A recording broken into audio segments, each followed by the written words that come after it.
Doctor साहब आ चुके हैं, डॉक्टर हरीश गुप्ता जी।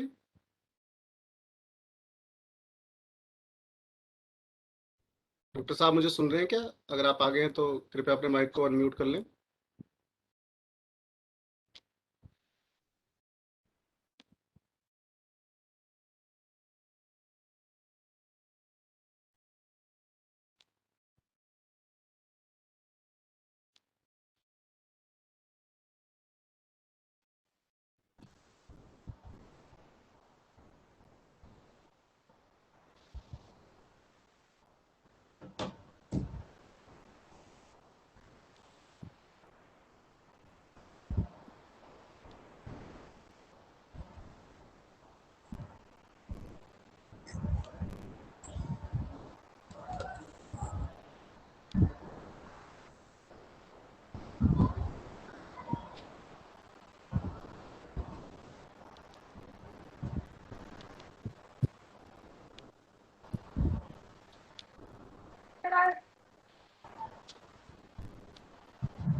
कैंपस की कुछ आदत बढ़ाएं, संदीप नागर से शुक्ला। कृपया अपने माइक को म्यूट तो रखें।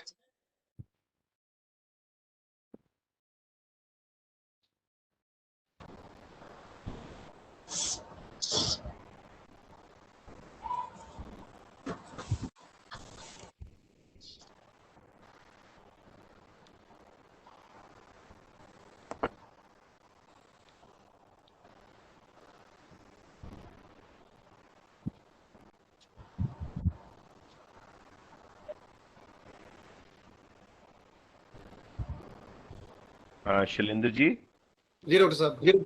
आप मेरी आवाज सुन पा रहे हैं? जी। जी जी, आपकी आवाज आ रही है। मैं चेक कर लेता हूँ। डॉक्टर राहुल, आप हमारे बीच में हैं? Doctor Rahul Sharma, doctor S के गुप्ता जी।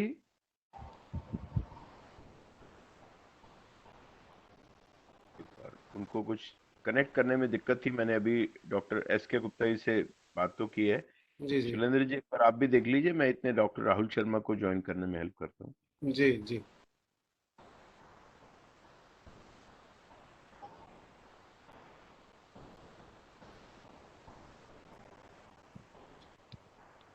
कुछ ही समय में हम आज के इस कार्यक्रम को शुरू करेंगे। आप सभी लोगों से निवेदन है कि आप अपने माइक को म्यूट पर रखें, क्योंकि अगर आपकी तरफ से कोई बीच में आवाज आती है तो उससे कार्यक्रम डिस्टर्ब होता है, और जो व्यक्ति बोल रहा होता है तो उसकी आवाज सभी तक नहीं पहुंचती। तो हम पूरे प्रोग्राम में इस बात का ध्यान रखें कि हमें जब नाम लिया जाए, जब यहाँ से आपका नाम क्वेश्चन लेने के लिए आपको कुछ पूछना है, तो उसके लिए आपको चैट बॉक्स जो लिखा हुआ है उसमें अगर आपको मैसेज आप डाल दें अपना प्रश्न पूछने के लिए, मगर बीच में कोई भी अपने आप को अनम्यूट ना करे जब तक आपसे कहा ना जाए। कार्यक्रम की गरिमा को बना के रखें।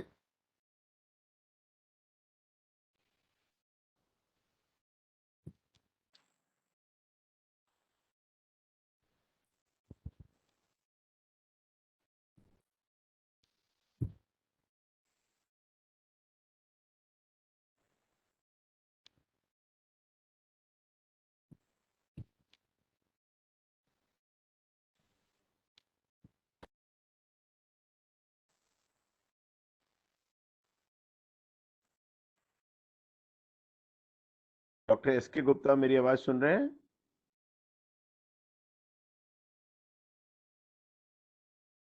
डॉक्टर एस के गुप्ता,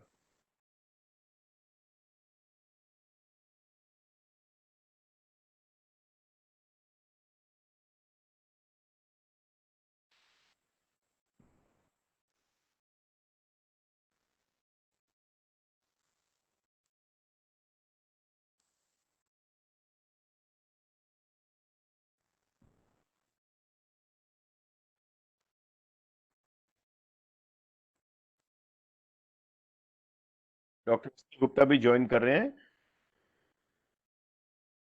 जी आपने सवाल आपके पास शैलेंद्र जी आ गए हैं अलग से चैट बॉक्स में? जी, कुछ प्रश्न मेरे पास चैट बॉक्स में है। कुछ आज जो जनरल क्वेश्चंस मेरे पास भी काफी पेशेंट्स के जो फोन के थ्रू आए जी हैं, उनको एक बार कॉमन क्वेश्चंस को जैसे ही हमारे दोनों स्पेशलिस्ट ज्वाइन करते हैं हम उसको ले लेंगे अभी। जी। आज ज्वाइनिंग में काफी लोग हैं अभी से, तो आप देखिएगा कोई ज्वाइनिंग में हमें नंबर का रिस्ट्रिक्शन तो नहीं है। अभी शायद हमारा 100 नंबर क्रॉस हो गया इस पे ही, तो कोई नंबर की रिस्ट्रिक्शन तो नहीं आएगी पंकज जी? हमारे आईटी टीम के हेड हमारे पंकज जी से मैं अनुरोध करूंगा, कृपया जवाब दें। पंकज जी, आज हमारा 100 से ज्यादा नंबर अभी है, तो कोई ज्वाइनिंग में इश्यू तो नहीं आएगा नंबर का? No, sir. No, sir. Anyone can. Okay, thank you, thank you. Thank you.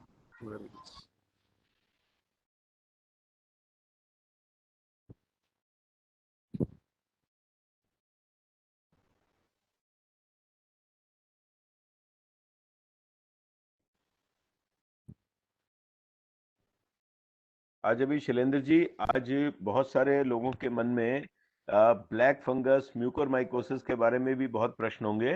तो आज जी शुरुआत में हम उस प्रोग्राम को अपने स्पेशलिस्ट से इस बात को डिस्कस करके फिर सबके क्वेश्चंस ले लेंगे जो जी मन जी में जिज्ञासा है, और कोई भी ऐसा कॉमन सवाल हो उसको लेके फिर हम सबके जी इंडिविजुअल सवाल को ले लेंगे आज। है जी, बिल्कुल बिल्कुल।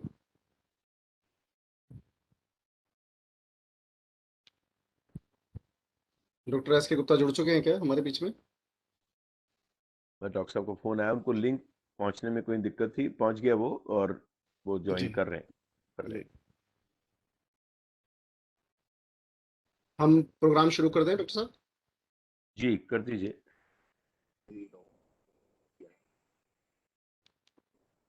विश्वास शुक्ल जी मेरे बीच में है। विश्वास जी।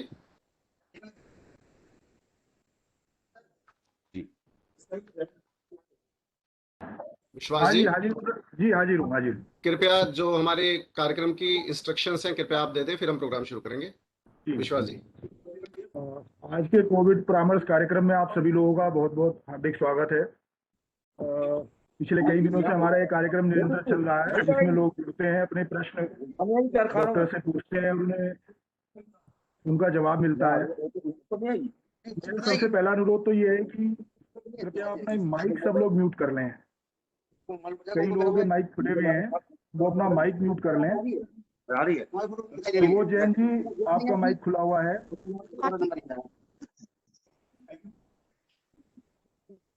कार्यक्रम का प्रारूप आप लोगों को जैसे मालूम है कि आपके राइट साइड में एक चैट बॉक्स होगा। जिस भी व्यक्ति के मन में कोई शंका है, कोई प्रश्न है, कोई जानकारी उन्हें लेनी है, तो वहां वो अपना नाम और अपनी समस्या लिखें। वहां से वो प्रश्न सीरियल वाइज उठाए जाएंगे और आपकी शंका का समाधान डॉक्टर साहब के द्वारा किया जाएगा। इस दौरान 2-3 बातों का ध्यान आपने रखना है। और मेरा कुछ सुभद्रा जी, कृपया माइक बंद कर लीजिए। कुछ जो साथी हमारे रेगुलर जुड़ रहे हैं, उनसे मेरा विशेष अनुरोध है, क्योंकि कल मुझे 1-2 दिक्कत आई थी देखने में। एक तो चैट बॉक्स में राजनीतिक बातें बिल्कुल ना लिखें। ये चैट बॉक्स डॉक्टर और मरीज के बीच के संपर्क के लिए है। तो वहां पर किसी भी तरह के, अगर कोई किसी ने प्रश्न पूछ लिया, आपको वो प्रश्न अच्छा नहीं लगा, तो ठीक है, वो आपका अपना विषय है। लेकिन मरीज के मन में 50 चीजें होती हैं, वो अपना जो भी विषय यहाँ रखना चाहें, सबका स्वागत है। उनका जवाब डॉक्टर साहब को कैसे देना है, वो डॉक्टर्स का पैनल अपने आप जानेगा। तो आप उसमें बीच में ना आए, क्योंकि कल कई प्रश्न के ऊपर लोगों ने ऑब्जेक्शन उठाए थे कि ये क्या पूछ लिया, किसी ने मोदी जी को लिख दिया डायरेक्ट। तो इस तरह की बातें चैट बॉक्स में ना हो। चैट बॉक्स को सिर्फ सवालों और जवाबों के लिए ही प्रयोग किया जाए। और अगर मान लीजिए आपका कोई सवाल जिस समय नंबर आया, आप उस समय जवाब बोल नहीं पाए, कहीं बिजी हो गए, तो थोड़ा सा इंतजार कीजिए। जब दोबारा नंबर आएगा तो डॉक्टर शैलेंद्र आपसे दोबारा आपका नाम लेंगे, तब आप अपना प्रश्न जो है पूछ लीजिएगा। किसी के प्रश्न पूछने के बीच में आप पूछेंगे तो दिक्कत आएगी। बहुत बढ़िया तरीके से प्रोग्राम चल रहा है, बड़े वेल डिसिप्लिन तरीके से सबका सहयोग हमें मिल रहा है। लेकिन 1-2 लोगों की वजह से दिक्कत होती है, तो उनसे भी मेरा अनुरोध है कि थोड़ा सा डिसिप्लिन बनाए रखें। और अब मैं चाहूंगा कि डॉक्टर शैलेंद्र जो है, बहुत बहुत धन्यवाद विश्वास जी। डॉक्टर एसके गुप्ता हमारे बीच में आ गए हैं। जी जी जी। डॉक्टर एसके गुप्ता, मेरी आवाज सुन पा रहे हैं? डॉक्टर साहब ज्वाइन तो कर चुके हैं। डॉक्टर एसके गुप्ता, अपना माइक अनम्यूट कर लीजिए। Doctor SK Gupta.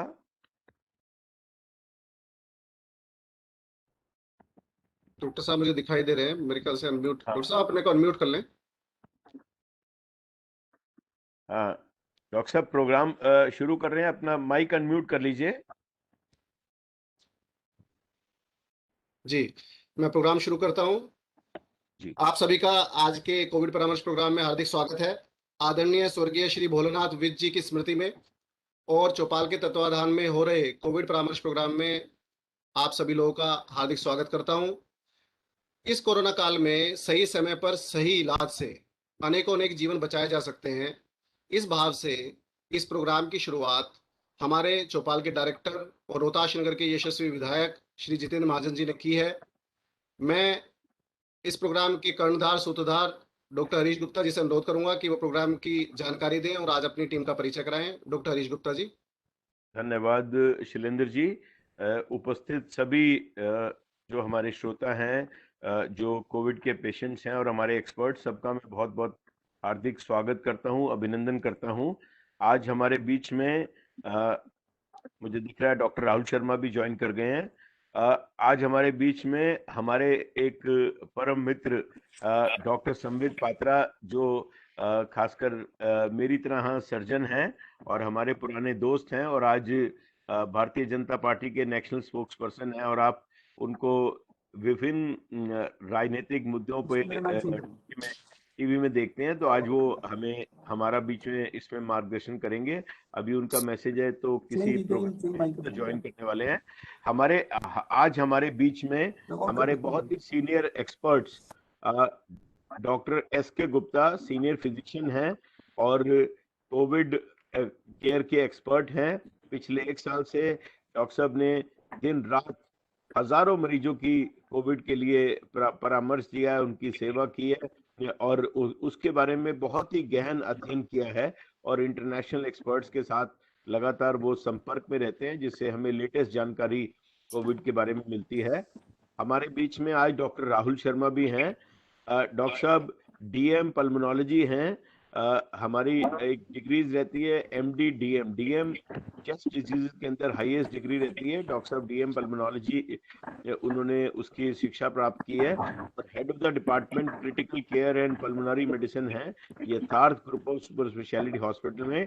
तो ऐसे सीनियर एक्सपर्ट्स को आज अपने प्रोग्राम में हम उनका बहुत बहुत अभिनंदन करते हैं, बहुत बहुत स्वागत करते हैं और हमारा सौभाग्य है कि आज जितने सीनियर लोग हमारे बीच में हैं। जैसा कि आपको ज्ञात है, हमारा यही एफर्ट है कि जो पेशेंट्स अपने घर के अंदर रह के अपना इलाज करा सकते हैं, उनकी बहुत ज्यादा परसेंटेज है, 80 to 85% पेशेंट्स ऐसे हैं जिनको अगर सही टाइम पे सही एडवाइस मिले, सही मेडिसिन की जानकारी मिले, तो वो घर पे रह के अपना इलाज कर सकते हैं। और उसमें उनको शुरू की टाइम में अगर पता लग जाए कि उन्हें कोविड है, उनको जांच के बारे में बताया जाए और अगर दवाई के बारे में, तो वो कॉम्प्लिकेशन से भी बचते हैं और घर पे सुविधा के अंदर अपना इलाज करा सकते हैं। दूसरा, जो केसेस मॉडरेट और सिवियर कैटेगरी में जो करीब 15% होते हैं, उनके बारे में भी हम कोशिश करते हैं कि ये चर्चा करें कि किन साइंस को हमें ध्यान रखना है, जिससे हम टाइम पे अगर पेशेंट की हालत घर में इलाज की नहीं है तो उसको अस्पताल में भेज सकें और किन वार्निंग साइंस के बाद उन्हें आईसीयू की जरूरत पड़ती है, इस बारे में भी मार्गदर्शन कर सकें। तो मुझे पूरी उम्मीद है आज के प्रोग्राम में मेरे साथ बहुत ही सीनियर लोग हैं। अभी आज मैंने देखा हमारी दिल्ली मेडिकल एसोसिएशन के प्रेसिडेंट डॉक्टर जीएस ग्रेवाल ने भी हमें आशीर्वाद दिया है, इसमें ज्वाइन किया है। डॉक्टर आरबी गुप्ता जो चेयरमैन है रोहताश नगर एसोसिएशन के और करीब 55 से 60 साल से पूरे रोहताश नगर और एडजॉइनिंग कॉन्स्टिट्यूंसी में बोले जा रहे हैं, कुछ पता नहीं रिकॉर्डेड है क्या है। बहुत ही दिन रात सेवा करते हैं। आज वो भी हमें इस प्रोग्राम में आशीर्वाद दे रहे हैं। ऐसे सभी सीनियर्स का मैं दिल की गहराइयों से साधुवाद करता हूँ, धन्यवाद करता हूँ और उनको आशीर्वाद के लिए बहुत बहुत धन्यवाद करता हूँ। आज के हमारे प्रोग्राम में जो फलाने जो पंकज जी, ये कुछ लोग बीच में डिस्टर्ब कर रहे हैं, कृपया या तो इनको म्यूट कर दें या इसका थोड़ा सा देखें। अब हम पहला सवाल लेंगे और उससे पहले आज जो एक बहुत बर्निंग क्वेश्चन है, जो ब्लैक फंगस की बात सब जगह आ रही है, मुझे काफी सारे पेशेंट्स के भी फोन आए कि इस बारे में उन्हें कोई डर ना रहे और कोई भ्रांति ना हो। तो मैं डॉक्टर एसके गुप्ता से रिक्वेस्ट करूंगा कि ये ब्लैक फंगस म्यूकरमाइकोसिस के बारे में हमारे पेशेंट्स को ज्ञान दें, इसके क्या साइन एंड सिम्टम्स हैं, किन पेशेंट्स में होता है, और डॉक्टर राहुल शर्मा हमें इस बारे में गाइड करें कि उसका क्या ट्रीटमेंट होता है और हमें किन सावधानियों को रखना चाहिए। Doctor SK Gupta ji. या डॉक्टर एसके गुप्ता।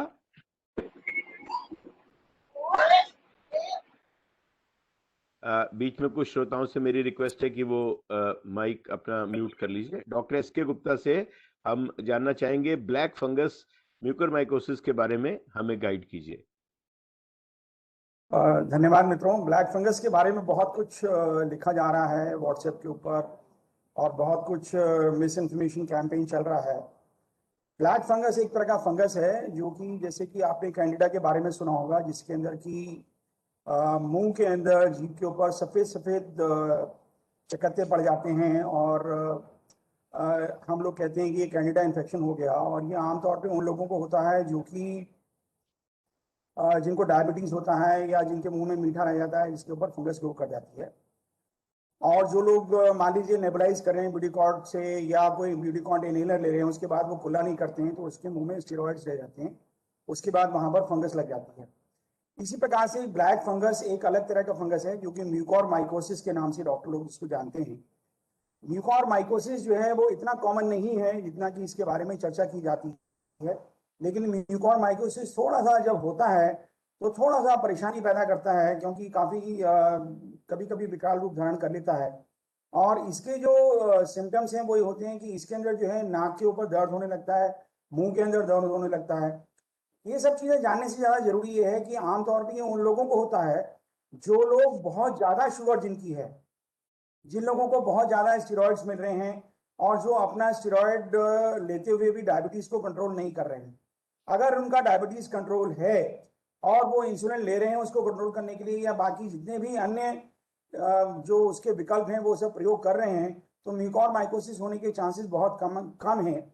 बहुत सारी बातें ये कही जा रही हैं कि जो है ये मिथाइलिन ब्लू अगर उसमें हम डाल देते हैं तो उसकी वजह से होता है, उसकी वजह से नहीं होगा। ये सब बातें जो हैं भ्रांतियां हैं, ज़्यादा इन सब चर्चाओं में ना पड़े। आप एक विशेष चीज़ का ध्यान रखें कि म्यूकोरमाइकोसिस की संभावना जब ही है जबकि डायबिटीज हो और डायबिटीज अनकंट्रोल रहे बहुत समय तक और बहुत ज़्यादा डायबिटीज रहे। यानी कि मान लीजिए किसी को डायबिटीज जो है वो 400 हो जाए, 500 शुगर हो जाए और वो कंट्रोल में ना आए और पेशेंट को लगे कि मैं इंसुलिन नहीं लेना चाहता हूँ। ये जरूरी है कि आप अपना शुगर कंट्रोल में रखें और इंसुलिन बराबर लेते रहें। अगर आपको चेहरे के किसी हिस्से पर झंझनाहट का प्रतीत होता है, आपको लगता है कि यहाँ पर नाक के अंदर कोई घाव होने लगा है, मुंह के अंदर कोई घाव होने लगा है, ऐसा नहीं है कि ये कोई आपको ऐसा लगेगा कि मतलब जो है ये कोई फंगस जैसा, आप जैसे अचार के ऊपर फंगस लगी हुई देखते हैं वैसा प्रतीत नहीं होगा। ये फंगस आपको अगर शुरू में झंझनाहट की तरह से साइनोसाइटिस की तरह प्रेजेंट करेगा, दर्द होने लगेगा चेहरे के हिस्से के अंदर, लेकिन ये फंगस जब होता है तो बहुत तेजी से वेसल्स के अंदर घुस जाता है और वेसल्स का नुकसान पहुंचा देता है। तो कभी कभी यहाँ घाव हो जाते हैं मुंह के ऊपर, फेस के ऊपर जो है तालू के अंदर, और इसको हम जो है म्यूकोरमाइकोसिस की संज्ञा देते हैं। इस प्रकार के मरीजों को चाहिए कि वो जो है अपना शुगर कंट्रोल में रखें और डॉक्टर्स को चाहिए कि वो ईएनटी सर्जन्स का सहयोग लेते हुए तुरंत इस पर कार्रवाई करें और पेशेंट्स को एम्फोटेरिसिन बी नाम की दवाइयां वगैरह दी जाती हैं वो उनका प्रयोग करें ताकि इसको तुरंत कंट्रोल में लाया जा सके। आमतौर पर जितनी इसकी चर्चा आजकल हो रही है उतने केसेस है नहीं, और विशेष तौर पे क्योंकि मैं तो हम जो घरों में रहने वाले मरीज हैं उनके बारे में चर्चा करना पसंद करता हूं, तो हम देखते हैं कि जो लोग घर में हैं उन लोगों को म्यूकोरमाइकोसिस होने की संभावनाएं बहुत कम है और वो इसके बारे में अधिक चिंतित ना हो। जी, डॉक्टर राहुल शर्मा भी हमारे बीच में है। डॉक्टर साहब मेरी आवाज सुन पा रहे हैं? जी सर, नमस्ते सर। डॉक्टर राहुल, आप आईसीयू में बहुत पेशेंट्स की दिन रात सेवा कर रहे हैं। जो सबसे सिक पेशेंट्स हैं, हम 15% बोलते हैं या 10 से 12%, वो उनका ध्यान आपको ही आईसीयू में करना पड़ता है। आपका इस बारे में अभी क्या एक्सपीरियंस है? इसके बारे में बहुत ज्यादा मीडिया में आ रहा है, ब्लैक फंगस या म्यूकोरमाइकोसिस के बारे में आप हमारे सब श्रोताओं को क्या कहना चाहेंगे? पहले तो मेरी तरफ से सबको नमस्कार। Thank you sir for having me on this meeting. Mucormycosis या जो ब्लैक फंगस की हम बात कर रहे हैं, सबसे ज्यादा है कि इसका डर बहुत ज्यादा फैला दिया है मीडिया ने। तो हमें ये समझना पड़ेगा कि म्यूकोरमाइकोसिस किन लोगों को हो रहा है, उसके सिम्टम्स क्या हैं, और उसी हिसाब से हमें डिसीजन लेना है, रादर देन कि हर कोई पैनिक कर रहा है। एक टाइम था जब सब लोगों को ये बताया गया कि स्टेरॉइड ही सबकी लाइफ बचाएगा, सबने स्टेरॉइड घर पे ही चालू कर लिए किसी भी डिसीज पे बिना डॉक्टर की सलाह के, और अब उसी के दुष्प्रभाव देखने में मिल रहे हैं कि हमें फंगल इन्फेक्शन की इस परिस्थिति का सामना करना पड़ रहा है। लेकिन फिर भी मैं ये मानता हूं कि जिन लोगों ने सही टाइम पे डॉक्टर की सलाह से स्टेरॉइड लिया है, जिन लोगों की डायबिटीज कंट्रोल है, उन लोगों में इसका रिस्क बहुत ही कम है। मैक्सिमम पेशेंट्स जिनमें ये फंगस की प्रॉब्लम आ रही है, वो पेशेंट्स हैं जिनका डिसीज बहुत सीवियर थी, जिनको स्टेरॉइड लंबे समय तक चला है, जिनमें कोमॉर्बिडिटीज हैं जैसे कि डायबिटीज वगैरह है, और लंबे टाइम तक आईसीयू में रहने की वजह से, स्टेरॉइड लेने की वजह से, इम्यूनिटी कम होने की वजह से, शुगर अनकंट्रोल्ड होने की वजह से इस तरह का फंगस आ रहा है। लेकिन तब भी मैं ये मानता हूं कि इसका इंसिडेंस बहुत ही कम है। जितना कि मीडिया में इसका प्रचार किया जा रहा है, जो मैं कंसल्ट करता हूं आजकल, हर पेशेंट को सिर्फ एक ही डर है कि ब्लैक फंगस ना हो जाए मुझे। सबसे बड़ी प्रॉब्लम यही आ रही है कि हर किसी को आजकल वो डॉक्टर की सलाह से भी स्टेरॉइड नहीं ले रहा है। लेकिन हमें ये देखना पड़ेगा कि हर दवाई के साइड इफेक्ट हैं और हर दवाई के बहुत अच्छे प्रभाव भी हैं। स्टेरॉइड अभी भी एक लाइफ सेविंग ड्रग की तरह कोविड में यूज किया जा रहा है, लेकिन इसका यूज सिर्फ डॉक्टर की सलाह से ही करना चाहिए, ताकि जहां इसकी जरूरत है वहीं इसे लिया जाए और जल्दी से जल्दी इसे बंद किया जाए। जैसा कि डॉक्टर एस के गुप्ता सर ने बताया कि इसके सिम्टम्स पहचानना जरूरी है। सिम्टम्स दो ऑर्गन को अफेक्ट करते हैं, एक है हमारे साइनसेस, आईज और ब्रेन, और दूसरा है हमारे लंग। सो जिन लोगों को साइनस, आई और ब्रेन का इंफेक्शन आता है उसको बोलते हैं sino oculo orbital, sino oculo cerebral mucormycosis, और कुछ लोगों को लंग में भी म्यूकोरमाइकोसिस देखा गया है। म्यूकोरमाइकोसिस कोई नई बीमारी नहीं है, पहले से अवेलेबल, पहले से थी ये दुनिया में। डायबिटिक पेशेंट्स को पहले से लंग का और सेरिब्रल ऑक्यूलो सेरिब्रल म्यूकोरमाइकोसिस होता था, लेकिन आई थिंक अब जब जब स्टेरॉइड्स का इंसिडेंस इतना बढ़ गया है, एंड हम सबको पता है कि जो कोविड की बीमारी है वो diabetic, hypertensive, old age patients को ज्यादा प्रॉब्लम करती है, और इन सभी को स्टेरॉइड की जरूरत पड़ती है जब इसकी सीवियरिटी बढ़ जाती है।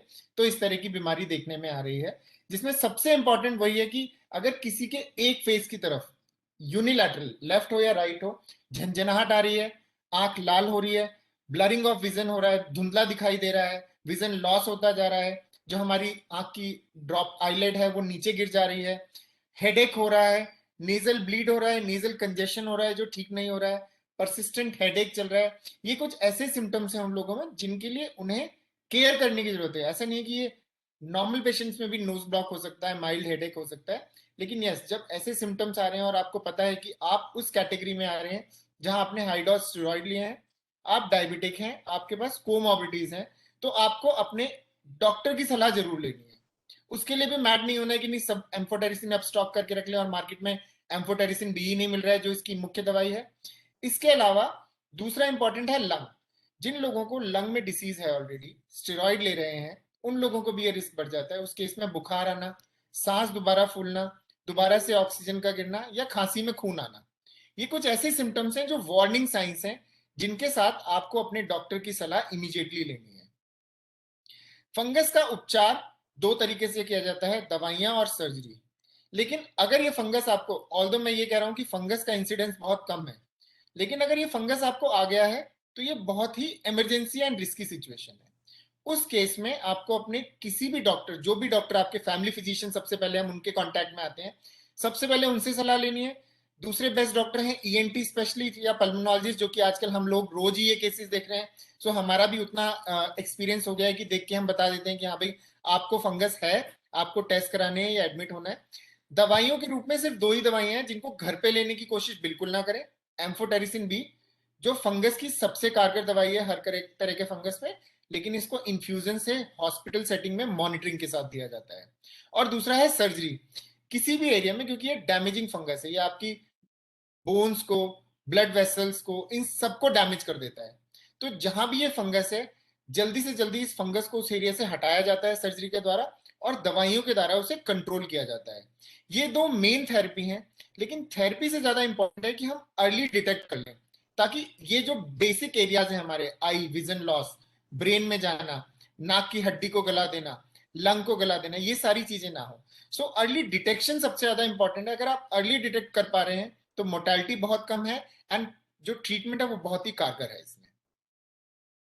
जी बहुत अच्छा डॉक्टर राहुल ने बताया। मैं सब लोगों को एक विशेष तौर पे कह देना चाहता हूँ कि आप बार बार अपने मुंह को एग्जामिन करने की कोशिश ना करें, और ये ना सोचें कि आपको ब्लैक ब्लैक कहीं नजर आ जाएगा तो वो ब्लैक फंगस होगा। ये ब्लैक फंगस जो है अगर आपको आएगा तो वो वैसे तो आएगा ही नहीं, घर पे तो आने की संभावना बिल्कुल ना के बराबर है, लेकिन अगर आएगा तो आपको हेडेक की शक्ल में, आंख से दिखने की परेशानी में, नाक के कंजेशन में, नाक से ब्लीडिंग की शक्ल में, हेडेक की शक्ल में आएगा। बार बार ब्लैक चीजें ढूंढने का प्रयत्न ना करें। जी, so do not go mad about this. आजकल हर सबसे पहले था कि भैया स्टेरॉइड लेना है, सबको स्टेरॉइड, सबने घर में स्टेरॉइड चालू कर दिया। आजकल जिसने स्टेरॉइड चालू कर दिया उसको सिर्फ रात को नींद नहीं आ रही कि भैया ब्लैक फंगस ना हो जाए हमें। सो दोनों ही चीज, हर किसी के अपने सिम्टम्स हैं जिनकी तरफ आपको ध्यान देना है। अपनी बेसिक बीमारियों को कंट्रोल करना है, जिसमें डायबिटीज है, आपकी ऑक्सीजन सैचुरेशन आपको मॉनिटर करनी है। आपको देखना है कि कहीं ट्रूली सिम्टम्स आ रहे हैं, तभी आपको पैनिक करना है, अदरवाइज पैनिक करने की जो कोई जरूरत नहीं है, क्योंकि इंसिडेंस अभी भी बहुत कम है। बट सबसे इंपॉर्टेंट चीज जो हमें इस कोविड में, जब ये क्राइसिस आया, इसने सिखाई कि कोई भी दवाई अननेसेसरी अपने आप लेने के नुकसान आते ही आते हैं। तो इसलिए हमेशा डॉक्टर की सलाह ले लेनी चाहिए, चाहे वो आपके गली नुक्कड़ के फैमिली फिजिशियंस हो, आपके आसपास के कलीग्स हो, आपके दोस्त हो, या स्पेशलिस्ट हो। एक बार आप डॉक्टर की सलाह ले लेते हैं तो वो आपको बता देते हैं कहां पर ये दवाई की जरूरत है और कहां पर नहीं है। लोगों ने कोविड देखते ही हाई डोज स्टेरॉइड चालू कर दिए, और उसके ही शायद दुष्प्रभाव हैं कि जिन लोगों में डिसीज बढ़ गई है उनको लंबे टाइम से स्टेरॉइड का एक्सपोजर हो गया है और रिस्क फैक्टर बढ़ गए हैं।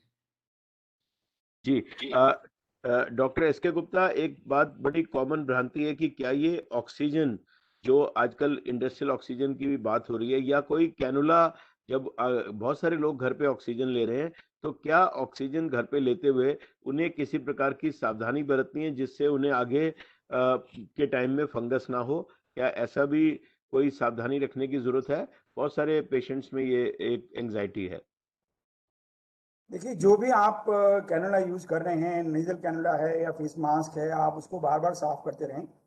और जैसे मैंने पिछली बार कहने का प्रयत्न किया था कि बहुत सारे लोगों का मन ये है कि हम क्यों ना अपनी बॉटल में मिथाइलिन ब्लू डाल लें, उससे जो है हमको फंगस नहीं होगा। इन सब चीज़ों के ऊपर विशेष उसमें ना पड़े। आप जो ध्यान रखें वो ये ध्यान रखें कि आप स्टेरॉइड सही मात्रा में यूज कर रहे हैं, आप अपनी डायबिटीज को कंट्रोल में रखे हुए हैं, और आप जो अपना कैनुला है, जो नेजल कैनुला है, उसको साफ कर रहे हैं, चाहे आप उसको स्प्रिट से साफ करें, चाहे आप उसको साबुन से साफ करें, चाहे उसको फ्लश करें। ऐसी फेस मास्क है उसको आप स्वच्छ रखें, साफ रखें, स्प्रिट से साफ करें। आपको ये भी कोई परेशान होने की जरूरत नहीं है कि ये इंडस्ट्रियल ऑक्सीजन है या ये जो है मेडिकल ऑक्सीजन है, या मुझे सिलेंडर से ऑक्सीजन नहीं लेनी है, मुझे सिर्फ कॉन्सेंट्रेटर से ऑक्सीजन लेनी है। ये सब भ्रांतियां हैं, और जो है इन सब का कोई वैज्ञानिक परिमाण अभी तक किसी के पास नहीं है। इन सब बातों में ना पड़े, और जो भी ऑक्सीजन आपको उपलब्ध है उसको उचित मात्रा में अपनी शुगर को कंट्रोल करते हुए सही तरह से लें। बहुत बहुत धन्यवाद। सभी श्रोताओं को मैं ये बताना चाहूंगा कि ये सबसे इम्पोर्टेंट क्वेश्चन है जो देश में आज मीडिया या हर एक पेशेंट के दिमाग में है। तो डॉक्टर साहब ने बड़े क्लैरिटी से कह दिया, आप ऑक्सीजन का कैनुला साफ रखें, स्टीरॉइड्स को डॉक्टरी की सलाह के अंदर लें, अपनी डायबिटीज को कंट्रोल रखें, और इन्हीं चीज़ों से आप बच सकते हैं। और अगर आपको कोई भी ऐसे सिम्टम्स जो डॉक्टर साहब ने बताए, कोई स्वेलिंग आना, आंख में स्वेलिंग आना, नमनेस आना, नेजल ब्लॉकेज होना, नाक से कोई खून आना, मुंह में इस तरह का कोई पैच आना, तो ऐसे वार्निंग साइंस में अपने डॉक्टर को कंसल्ट करें। और जो इस ब्लैक फंगस का अगर आपको आपके डॉक्टर कहते हैं कोई शक है, तो इसका इलाज घर में नहीं है। इसकी जो दवा एम्फोटेरिसिन बी है उसको अस्पताल में देना है, और बहुत ज़्यादा कोई रेयर केसेस के अंदर कभी सर्जरी की जरूरत पड़ती है तो वो भी अस्पताल में है। तो आप इसका ध्यान रखें, लेकिन डरे नहीं, क्योंकि घर की सेटिंग में ये नहीं होगा, और डायबिटीज आपकी कंट्रोल्ड है तो ये नहीं होगा। इस बात से आप डरे नहीं। सबसे इम्पोर्टेंट क्वेश्चन आज हमारे बीच में हमारी दिल्ली मेडिकल एसोसिएशन के प्रेसिडेंट डॉक्टर GS ग्रेवाल भी हमारे बीच में हैं। वो अपना माइक अनम्यूट करें और 2 शब्द आशीर्वचन हमें दें। हमारी पूरी दिल्ली की डॉक्टर्स एसोसिएशन के प्रेसिडेंट डॉक्टर ग्रेवाल का बहुत बहुत स्वागत है। नमस्कार सबको, धन्यवाद डॉक्टर हरीश गुप्ता। और मैं पहले तो बधाई दूंगा कि आपने ये एफर्ट किया, क्योंकि आज की तारीख में जैसे अभी डॉक्टर राहुल शर्मा और डॉक्टर गुप्ता बता रहे थे, पैनिक कितना है कि सब एक दूसरे से पूछ रहे हैं, एक दूसरे से प्रिस्क्रिप्शन एक्सचेंज कर रहे हैं। तो ये बहुत जरूरी है कि राहुल शर्मा और डॉक्टर गुप्ता जैसे एक्सपर्ट्स आके लोगों के सवाल के जवाब दें। इतने सवाल आते हैं, रोज नया सवाल आता है। सो इट्स वेरी इंपॉर्टेंट कि हम एक दूसरे से बात करें, अपना सवाल दिल खोल के पूछे, क्योंकि 2 ही वेपन है इस वक्त, 2 ही वेपन है। एक आपका ज्ञान, जितनी भी आपको बीमारी के बारे में नई बीमारी है, पिछले साल किसी को कुछ नहीं पता था, तो इसीलिए हम भी सीख रहे हैं। तो लेट्स शेयर नॉलेज, सबसे पहला। और दूसरा वेपन है कि आप अपना ध्यान रखें, मास्क पहने और वैक्सीनेशन लें। और मैंने आज सुबह से हरीश सबको, मैंने कई लोगों के साथ जब मैं बात कर रहा हूं और वेबिनार्स कर रहे हैं, मैंने एक स्लोगन दिया है सबको जी, I will not get it, I will not give it. जी, ना मैं अपने आप को कोविड होने दूंगा, ना मैं किसी को दूंगा। हाँ, जब तक हम जिम्मेवार सिटीजन नहीं बनेंगे तब तक कंट्रोल नहीं हो सकता। आप सब लोग, सरकार कर रही है, सरकार ने जो करना बना दिया, अब हमारी समय आ गया, हमारी जिम्मेवारी। सो मैं हाथ जोड़ के सबसे कहता हूं, आप रोज कहिए आई will not get it, I will not give it. Thank you very much. Very good. Doctor बहुत बहुत ग्रेवाल धन्यवाद डॉक्टर साहब। मैं एक बीच में जी, हमारे बीच में पूर्व केंद्रीय मंत्री परम आदरणीय श्री विजय गोयल जी हमारे साथ जुड़े हुए हैं। चौपाल की पूरी जी, टीम उनका हार्दिक अभिनंदन करती है, आपका हार्दिक स्वागत करती है। जी डॉक्टर बहुत साहब। बहुत। डॉक्टर ग्रेवाल ने अभी एक दिल्ली मेडिकल एसोसिएशन से परसों एक और भी प्रोग्राम शुरू किया, हैंड होल्डिंग प्रोग्राम, जिसमें एक दूसरे का हम हाथ पकड़ें। जो डॉक्टर्स हैं वो मरीजों का हाथ पकड़ें, और जो मरीजों के रिश्तेदार हैं वो उनका हाथ पकड़ें। हाथ ट्रू सेंस में आजकल हम नहीं पकड़ते, लेकिन उनको हैंड होल्डिंग, उनको सपोर्ट दें। जो भी कोविड के मरीज हैं, उनकी फैमिली, उनके कॉलोनी के लोग, उनके मोहल्ले के लोग, उनकी सोसाइटी के लोग अगर सब एक दूसरे से मिलकर इस वक्त कोई भोजन का इंतजाम कर रहा है, कोई दवाइयों का इंतजाम कर रहा है, कोई ऑक्सीजन के लिए कर रहा है, तो हम इस जंग को जीत पाएंगे। बहुत बहुत धन्यवाद। हमारे बीच में डॉक्टर सर्वेश टंडन भी हैं, जो officer on special duty OSD to doctor Harshvardhan हैं। उनका हमें पूरे प्रोग्राम में बड़ा सहयोग मिलता है। हमें किसी मरीज को एडमिट कराना है, उसको दवाइयों के लिए, डॉक्टर सर्वेश टंडन जी का भी मैं बहुत बहुत स्वागत करता हूँ। नेक्स्ट क्वेश्चन जी शरद जी। जी शिव काला जी हैं, अवेलेबल हैं? अनम्यूट करें अपने आप को, अपना प्रश्न पूछें। शिव काला जी। नमस्कार डॉक्टर, जी हाँ जी आपको नमस्कार। मैंने आज एक्चुअली कोवैक्सीन की पहली डोज ली है, तो मुझे ऐसा तो कोई सिम्टम्स है नहीं, बस सिर्फ सर में दर्द हो रहा है और हल्का सा हैंड वो है। तो मुझे ये पूछना है कि मुझे आगे और क्या प्रिकॉशंस रखनी है, और दूसरा क्या कहते हैं कि घर पे भी फिलहाल कुछ दिन के लिए मास्क लगाना जरूरी है या सेल्फ आइसोलेशन होना भी जरूरी है इसके बाद भी? Doctor SK Gupta ji. पहले तो मेरी तरफ से बहुत बहुत बधाई कि आपने कोवैक्सीन की डोज ली, और ये अपने आप में बहुत अच्छी बात है। और बाकी आसपास के जितने लोग हैं उनको भी मोटिवेट कीजिए कि वो वैक्सीन लेने के लिए जाएं। और अगर आपके मन में ये बात है कि आपको कोई थोड़ा सा हल्का सा बुखार है, हाथ में दर्द है, तो इसके लिए कोई आपको किसी प्रकार का उपचार लेने की आवश्यकता नहीं है। और आप जो है अगर आपको बुखार 100 से अधिक होता है तो एक साधारण पैरासिटामोल की गोली या डोलो 650 की गोली आप ले सकते हैं, और आपको आइसोलेशन करने की कोई आवश्यकता नहीं है। जो लोग वैक्सीन लेकर आए हैं और जिनको कोविड नहीं है, उनको आइसोलेशन करने की कोई आवश्यकता नहीं है। हाँ, इतना अवश्य है कि आप जब सोसाइटी में मूव करते हैं तो कोविड अप्रोप्रिएट बिहेवियर के चलते हुए आपको मास्क का प्रयोग करना चाहिए, अपने हाथों को बार बार धोना चाहिए, और दूसरों से बात करते वक्त जो है 2 मीटर का दूरी बनाकर रखना चाहिए। और घर में, जहां तक आपने मास्क के बारे में पूछा, घर में आपको इसलिए मास्क पहनने की आवश्यकता नहीं है कि क्योंकि आपने कोवैक्सीन लगवाई है। हाँ, घर में अगर आपकी कोई रोगी है जिनका उपचार चल रहा है, होम आइसोलेशन में है, तो उससे बचने के लिए आप भले ही जो है मास्क का प्रयोग कर सकते हैं, लेकिन आपको अन्यथा मास्क लगाने की घर में कोई आवश्यकता नहीं है। लेकिन घर में, सोसाइटी में जब आप जाते हैं तो आप मास्क का प्रयोग अवश्य करें। और मैं समझता हूँ कि आपके सभी प्रश्नों का हमने उत्तर दिया। अगर आपको कुछ और पूछना होगा। बहुत बहुत धन्यवाद डॉक्टर साहब। हमारे बीच में अनुप्रिया नागर जी हैं, अपने को अनम्यूट करें और अपना प्रश्न पूछें। अनुप्रिया नागर जी। मैंने सिर्फ गुड इवनिंग सर। अगर जी फीवर नहीं है तो मैं सर के लिए डिस्प्रिन ले सकता हूँ या वो डोलो ही लेनी है मुझे? नहीं, आप डिस्प्रिन ले सकते हैं। Thank you, thanks a lot. May I speak now sir? जी जी अनुप्रिया जी।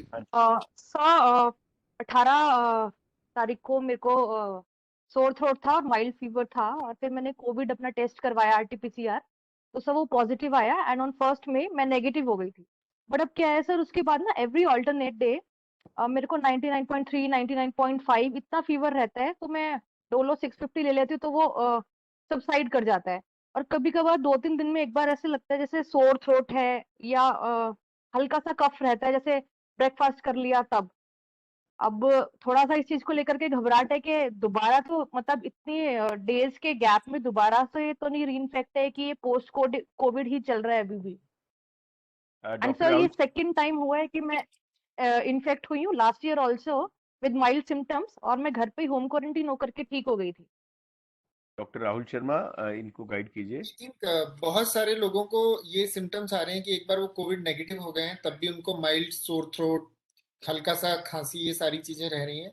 फीवर आना एक इम्पॉर्टेंट पॉइंट है आपके केस में, क्योंकि जनरली लोगों को फीवर नहीं चल रहा है। बहुत रेयर केसेस हैं जिसमें फीवर लंबा चल रहा है, एंड फीवर जो ऑल्टरनेट डेज पे आपको आ रहा है। आई डोंट नो कि आपने स्टेरॉइड भी लिए थे कि नहीं लिए थे। नो सर, स्टेरॉइड नहीं लिए थे। सो बहुत कम लोग हैं जिनको ऐसा आ रहा है, लेकिन जब फीवर आ रहा है तो हमें सिर्फ कोविड पे ही फोकस नहीं करना है। वी नीड टू सी कि फीवर का कोई और रीजन तो नहीं है। जैसे बहुत सारे पेशेंट जिनको टाइफाइड साथ में आ रहा है, सीजन चल रहा है मच्छरों का, लोगों को डेंगू साथ में आ रहा है। सो आपको फीवर को तो डेफिनेटली इवेलुएट कराना है, बट आई डोंट थिंक कि जो ये कोविड के सिम्टम्स हैं उसमें आपका फीवर इतना परसिस्ट कर रहा है। एंड जनरली रिकरेंट इन्फेक्शंस नहीं हो रहे हैं कोविड के, लेकिन सुपर इम्पोज इन्फेक्शन हो सकते हैं। सुपर इम्पोज इन्फेक्शन मतलब कि साथ में कोई बैक्टीरियल इन्फेक्शन आ गया, UTI आ गया। सो ये सारी चीजें आई थिंक आपको इवेलुएट कराना ज्यादा जरूरी है। माइल्ड सोर थ्रोट कफ लोगों को लंबे टाइम तक रह रहा है, जिनको भी थोड़ा सा इंटरस्टिशियल इन्फ्लेमेशन लंग में आ रहा है, उन लोगों में कफ रह जा रहा है, वो धीरे धीरे चला जा रहा है। सो कफ कंसर्न नहीं है, लेकिन फीवर डेफिनेटली कंसर्न है, जिसके लिए आपको इवेलुएट कराना चाहिए। Okay sir, thank you so much. हमारे बीच में अनिल जी हैं, अनिल वर्मा जी, कृपया आप अपने को अनम्यूट करें और अपना प्रश्न पूछें। सर नमस्कार जी।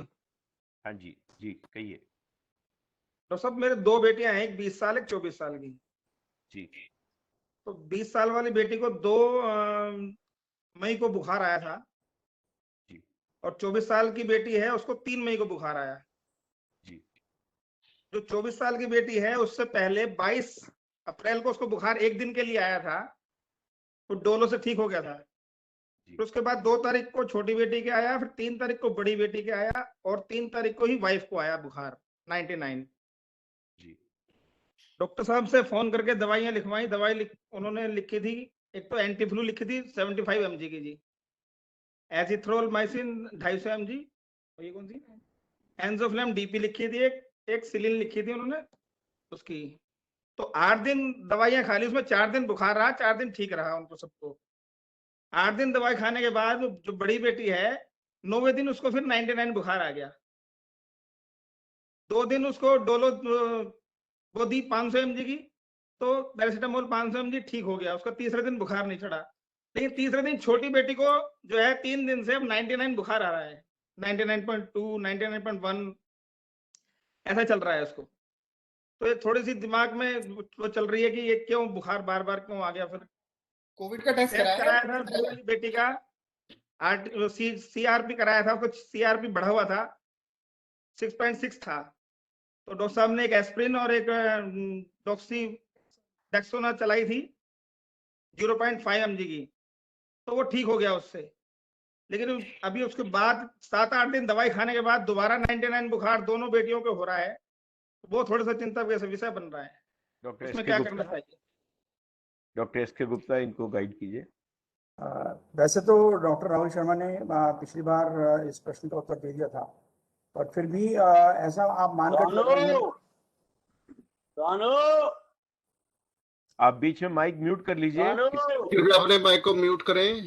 पंकज जी देखें किसका माइक अनम्यूट हो गया। जी पंकज जी प्लीज। जी। हाँ डॉक्टर एस के गुप्ता। वैसे तो आपको ये मानकर चल रहे हैं कि इनको कोविड रहा है क्योंकि आपने कोविड का टेस्ट तो नहीं कराया। लेकिन अगर आपने कोविड का टेस्ट नहीं भी करवाया और आप ये मानकर चलते हैं कि इनको कोविड है, तो भी मैं समझता हूँ कि 99.4 या 99.2 जो फीवर है उसके बारे में अधिक चिंता ना करें, और आप जो है एक क्रोसिन की या डोलो की गोली ले लें, और ये स्वतः है जो बुखार धीरे धीरे खत्म हो जाएगा। इसके बारे में आप बहुत अधिक चिंता ना करें। लेकिन फिर भी अगर आपके मन में कहीं कोई आशंका है तो कुछ और टेस्ट, जैसे कि पेशाब में इन्फेक्शन होना, गले में और कोई खराश होना, इस तरह की चीज़ों की जांच आप करवा सकते हैं, डेंगू वगैरह की। लेकिन मैं समझता हूँ कि थोड़े दिनों बाद ये आपका बुखार स्वतः चला जाएगा। आपको इसके लिए बहुत अधिक परेशान होने की या ये महसूस करने की कि आपके लंग में कोई बहुत बड़ी बीमारी होने वाली है या ये बुखार आपको बहुत लंबे समय तक तंग करेगा, ऐसा होने की संभावना बहुत कम है। Thank you. इसमें डॉक्टर कोई टेस्ट ऐसे कोई बता देंगे आप कि कौन सा टेस्ट कराने जाएं? सिंपल CBC, जैसे ब्लड काउंट है, सिंपल ब्लड काउंट है, प्लेटलेट काउंट है, इस तरह के जो टेस्ट है, पेशाब का टेस्ट है और जो टाइफाइड के लिए टेस्ट है, इस प्रकार के टेस्ट आप करवा सकते हैं। पर मैं समझता हूँ कि 99 जो फीवर है इसके बारे में बहुत लोग चिंता करते हैं। इसके लिए बहुत अधिक चिंता करने की आवश्यकता नहीं है। अगर बुखार 100 से ज्यादा क्रॉस करता है और दिन में 2-3 बार आता है तब चिंता करें। अगर दिन में केवल 99 फीवर आ रहा है तो आप इसके बारे में ज्यादा चिंता ना लें।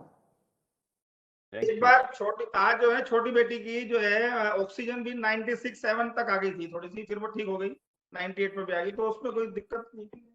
93 से ऊपर जितनी भी ऑक्सीजन है उसके बारे में आपको चिंता करने की कोई आवश्यकता नहीं है। कभी कभी पल्स ऑक्सीमीटर ठीक से नहीं लगाते हैं, उसकी वजह से भी कभी कभी पल्स ऑक्सीमीटर जो है थोड़ी कम रीडिंग दे देता है। उसको लगाने के बाद 15-20 सेकंड 30 सेकंड तक वेट करें और स्टेबलाइज हो जाती है रीडिंग जब उसको माने। बहुत बहुत धन्यवाद। Thank you. नेक्स्ट क्वेश्चन लेंगे। बहुत बहुत धन्यवाद। आज हमारे लिए बड़े हर्ष और सौभाग्य का विषय है। आज के कार्यक्रम के मुख्य अतिथि जो पहले दिन से चौपाल से जुड़े रहे हैं, चौपाल के संस्थापक सदस्यों में से एक, चौपाल के डायरेक्टर रहे, ONGC के director, senior surgeon, Bharatiya Janata party के राष्ट्रीय प्रवक्ता, ओजस्वी और तेजस्वी वक्ता, आदरणीय डॉक्टर संबित पात्रा जी हमारे बीच में आ गए हैं। मैं चौपाल की पूरी टीम की तरफ से डॉक्टर संबित पात्रा जी का हार्दिक स्वागत करता हूं, उनका अभिनंदन करता हूं। अब मैं आदरणीय डॉक्टर हरीश गुप्ता जी से अनुरोध करूंगा कि वो इस कार्यक्रम का परिचय कराएं और थोड़ा अपने जो टीम है उसका भी परिचय आदरणीय हमारे डॉक्टर संबित पात्रा जी से कराएं। धन्यवाद शैलेंद्र जी। डॉक्टर संबित पात्रा का आज ये आना हमारे लिए बहुत ही हर्ष का विषय है। डॉक्टर संबित पात्रा हमारे दोस्त, हमारे कुलीग रहे हैं। हम सर्जिकल फ्रेटर्निटी से साथ हैं और हमने देखा है कि कैसे उन्होंने मरीजों की एज ए सर्जन भी बहुत सेवा की और अब पूरे राष्ट्र की सेवा कर रहे हैं। और उनको पूरे राष्ट्र में जिस तरह से वो अपना बात कहते हैं, जिस तरह से पूरे दिन रात समाज की सेवा करते हैं, ये हम सब डॉक्टर बिरादरी के लिए बहुत ही गर्व की बात है। और हम ये कहते हैं there are few doctors which raise the गरिमा और which raise the pride which make us proud. इनको देख के हमारे प्रोफेशन की गरिमा इनके कार्यों से बढ़ी है। इनका आज के प्रोग्राम में बहुत बहुत स्वागत है। और डॉक्टर साहब, ये जो प्रोग्राम हमने शुरू किया पिछले 10-12 दिन से, तो तब जब हमने देखा कि दिल्ली की स्वास्थ्य सेवाएं चरमरा गई हैं, कोई भी पेशेंट्स को घर पे होम आइसोलेशन में देखने के लिए कोई कॉल नहीं आती, अस्पतालों में बेड नहीं है और सिर्फ ऑक्सीजन की बात कर रहे हैं, ना कोई टेस्ट कर पा रहा है, ना कोई ट्रैक कर पा रहा है और ना कोई ट्रीटमेंट है। तो उसमें चौपाल ने दिल्ली मेडिकल फोरम के साथ इनिशिएटिव लिया और कि हम जो 80 to 90% पेशेंट्स हैं उन्हें गाइड कर सकें, उन्हें होम आइसोलेशन में ठीक होने के लिए उनकी सहायता कर सकें और क्या वार्निंग साइंस है उनको बता के ये बता सकें कि टाइम पे हॉस्पिटल जाएं। चौपाल के कार्यकर्ता आज उनको भोजन भी प्रोवाइड कर रहे हैं, मेडिसिन भी प्रोवाइड कर रहे हैं, पल्स ऑक्सीमीटर भी दे रहे हैं और उनको ऑक्सीजन सप्लाई में भी हेल्प कर रहे हैं। तो आज इसी परिप्रेक्ष्य में आज पूरी सुदूर एरिया से, कल हमने देखा रांची से, हैदराबाद से, जयपुर से और दूर यूपी के एरिया से भी लोग इसमें ज्वाइन करते हैं। आपका आज बहुत बहुत स्वागत और मैं आपसे गुजारिश करूंगा कि हमारा इस प्रोग्राम में मार्गदर्शन करें। डॉक्टर संबित पात्रा जी। बहुत बहुत धन्यवाद डॉक्टर साहब। मैं अधिक समय न लेते हुए आदरणीय स्वर्गीय श्री भोलानाथ विज जी की स्मृति में और चौपाल के तत्वाधान में हो रहे इस कार्यक्रम में, जिसमें सही समय पर सही इलाज मिले, इस भाव को मन में रखते हुए चौपाल के डायरेक्टर और रोहतास नगर के यशस्वी विधायक श्री जितेंद्र महाजन जी ने कोविड परामर्श प्रोग्राम शुरू किया हुआ है।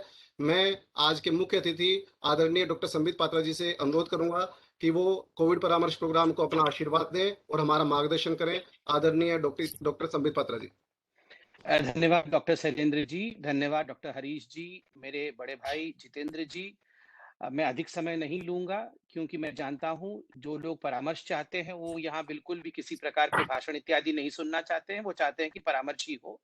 और मैं इस विषय को समझ सकता हूं, लोग बहुत तकलीफ में हैं, बहुत कष्ट में हैं और आप लोग जिस प्रकार का बड़ा काम कर रहे हैं लोगों के कष्ट के निवारण का, उनको एडवाइस देने का, वो ज्यादा प्रायोरिटी बेस्ड काम है। मैं क्षमा प्रार्थी भी हूँ कि मैं लेट से ज्वाइन कर पाया क्योंकि आदरणीय नड्डा जी की बैठक चल रही थी सभी पदाधिकारियों की, वो बैठक अभी समाप्त हुआ और मैंने ज्वाइन किया।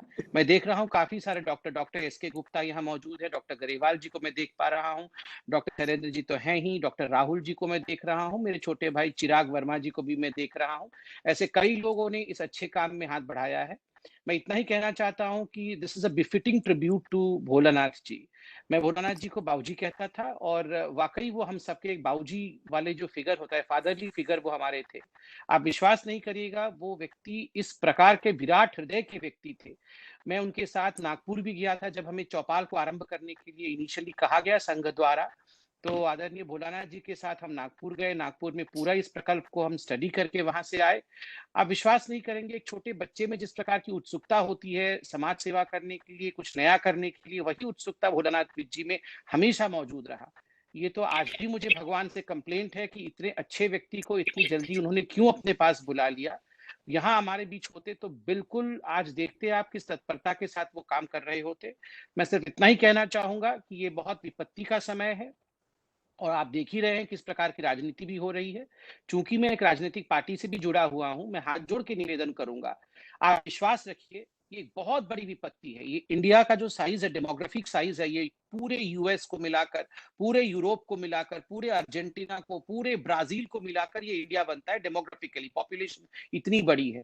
आप सोचिए इतना बड़ा सुनामी आ गया बीमारी का, इसको डील करने के लिए अभी देवी शेट्टी जी ने 3 दिन पहले, जो हिंदुस्तान के इतने बड़े डॉक्टर हैं, उन्होंने कहा है कि ये सरकार इतना कर रही है मगर फिर भी कहीं ना कहीं कमी जो महसूस हो रही है, क्योंकि इतने मरीज आ रहे हैं, इतने बुरी तरह से बीमारी फैली हुई है, तो हम आक्षेप प्रत्याक्षेप ना करते हुए सब कोई अपने अपने धर्म को निभाए कि हम किसी को भी हेल्प कर सके उसको जरूर हेल्प करें। मैं इतना ही कहना चाहूंगा और मैं आप सबसे अनुमति भी लूंगा और भोलानाथ जी के चरणों में नमस्कार करूंगा, क्योंकि मैं नहीं चाहता हूं कि जो परामर्श का इतना बढ़िया कार्य यहाँ चल रहा है उसके बीच में किसी प्रकार का कोई बयानबाजी या भाषण हो। मैं भी सुन रहा था कि बुखार आए तो किस प्रकार से मेडिसिन लेना चाहिए। मैं रिक्वेस्ट करूंगा इस भले काम को, इस धर्म के काम को आप लोग आगे बढ़ाएं और इसी प्रकार आप सेवा भाव के साथ आगे बढ़ते रहे। बहुत बहुत धन्यवाद। बहुत बहुत धन्यवाद डॉक्टर संबित। मैं आदरणीय डॉक्टर संबित पात्रा जी का कोविड परामर्श प्रोग्राम को आशीर्वाद देने के लिए, हमारा मार्गदर्शन करने के लिए बहुत बहुत धन्यवाद करता हूं और आशा करता हूं कि हम इस प्रोग्राम को जन जन तक पहुंचाने में सक्षम होंगे। मैं अब डॉक्टर हरीश गुप्ता जी उनकी टीम से निवेदन करूंगा कि वो अगला प्रश्न अनुभव जी से लें। अनुभव जी, अनुभव जी कहिए, आप अपना अनम्यूट करें और प्रश्न पूछें। अनुभव जी हमारे बीच में हैं। नेक्स्ट सवाल ले लीजिए। हमारे बीच में रूपचंद जी हैं। रूपचंद जी अपना अनम्यूट करें माइक और अपना प्रश्न पूछें।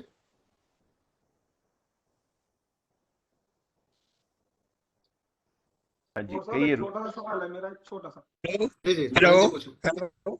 हाँ जी, हाँ जी पूछें रूपचंद जी। हाँ जी, आपकी आवाज आ रही है हमें रूप जी। अनिल जी अपना प्रश्न पूछ लें आप। अनिल वर्मा जी कुछ पूछ रहे थे आप, जल्दी से।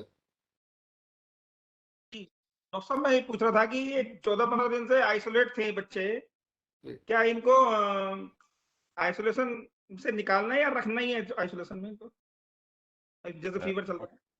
डॉक्टर राहुल, आइसोलेशन के लिए हम रोज बात करते हैं, एक बार आप गाइडलाइंस को थोड़ा सा और क्लेरिफाई कर दीजिए डॉक्टर राहुल। आइसोलेशन गाइडलाइंस अगर हम देखें, जब पहली बार कोविड आया था तब से गाइडलाइंस में बहुत सारी मॉडिफिकेशंस आ गई हैं। जो फर्स्ट गाइडलाइंस आई थी उसमें था कि हर कोविड पेशेंट को हॉस्पिटल में एडमिट होना है, हॉस्पिटल से डिस्चार्ज होकर भी टोटल 17 दिन आइसोलेट रहना है। उसके बाद जैसे जैसे वो बढ़ा, हमें लगा कि एसिम्प्टोमेटिक पेशेंट्स को हम घर पर ट्रीट कर सकते हैं। हमने सरकार ने एसिम्प्टोमेटिक पेशेंट के लिए घर पे गाइडलाइंस बनाई।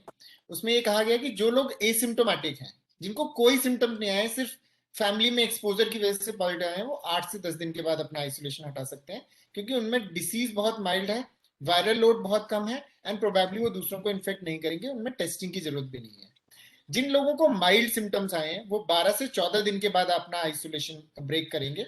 और जो भी पेशेंट जो एडमिट हो गए हैं या जिनकी डिसीज इतनी ज्यादा थी एंड जो बीच में हालत थी उसमें वो एडमिट नहीं हो पाए हैं, ऑक्सीजन गिर गई है, फीवर लंबा चला है, सीवियरिटी ज्यादा है, उन लोगों का टोटल आइसोलेशन 17 दिन का बताया गया है। या उन लोगों को आइडियली अपना टेस्ट दोबारा कराना है और ये कंफर्म करना है कि कोविड वो नेगेटिव हो गए हैं और उसके बाद ही वो आइसोलेशन ब्रेक करेंगे। सो ये 3 ब्रॉड कैटेगरी हैं जिनमें एसिम्प्टोमेटिक पेशेंट है जिनको कोई सिम्टम्स नहीं आए हैं या बहुत ही माइल्ड सिम्टम्स आए हैं, पेशेंट्स हैं जिनको 5-6-7 दिन सिम्टम्स रहे हैं, और पेशेंट हैं जिनको ऑक्सीजन कम हो गई है या बहुत सीवियर सिम्टम्स आए हैं, हाई कैटेगरी है।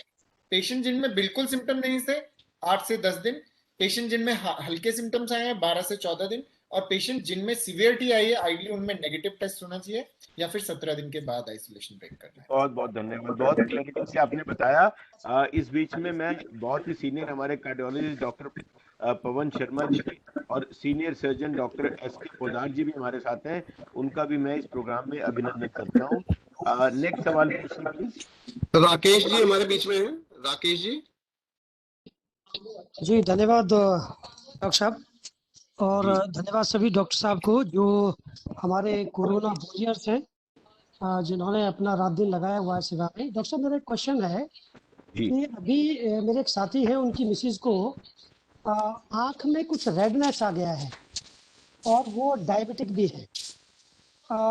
उनको आया 113 और 153 की फिलहाल की रेंज है, मगर वो पहले 200 से 300 थी। डायबिटीज तो उन्होंने थोड़ा सा कंट्रोल किया है, बट उनकी एक लेफ्ट आई में रेडनेस आ गई है। तो इसमें थोड़ा सा, जैसे डॉक्टर साहब राव ने पहले बताया था कि रेडनेस आ जाती है फंगस के कारण, लेकिन अब वो कैसे थोड़ा उनको परामर्श नहीं मिल पा रहा है, तो उसके बारे में थोड़ा सा हमारा मार्गदर्शन करें प्लीज।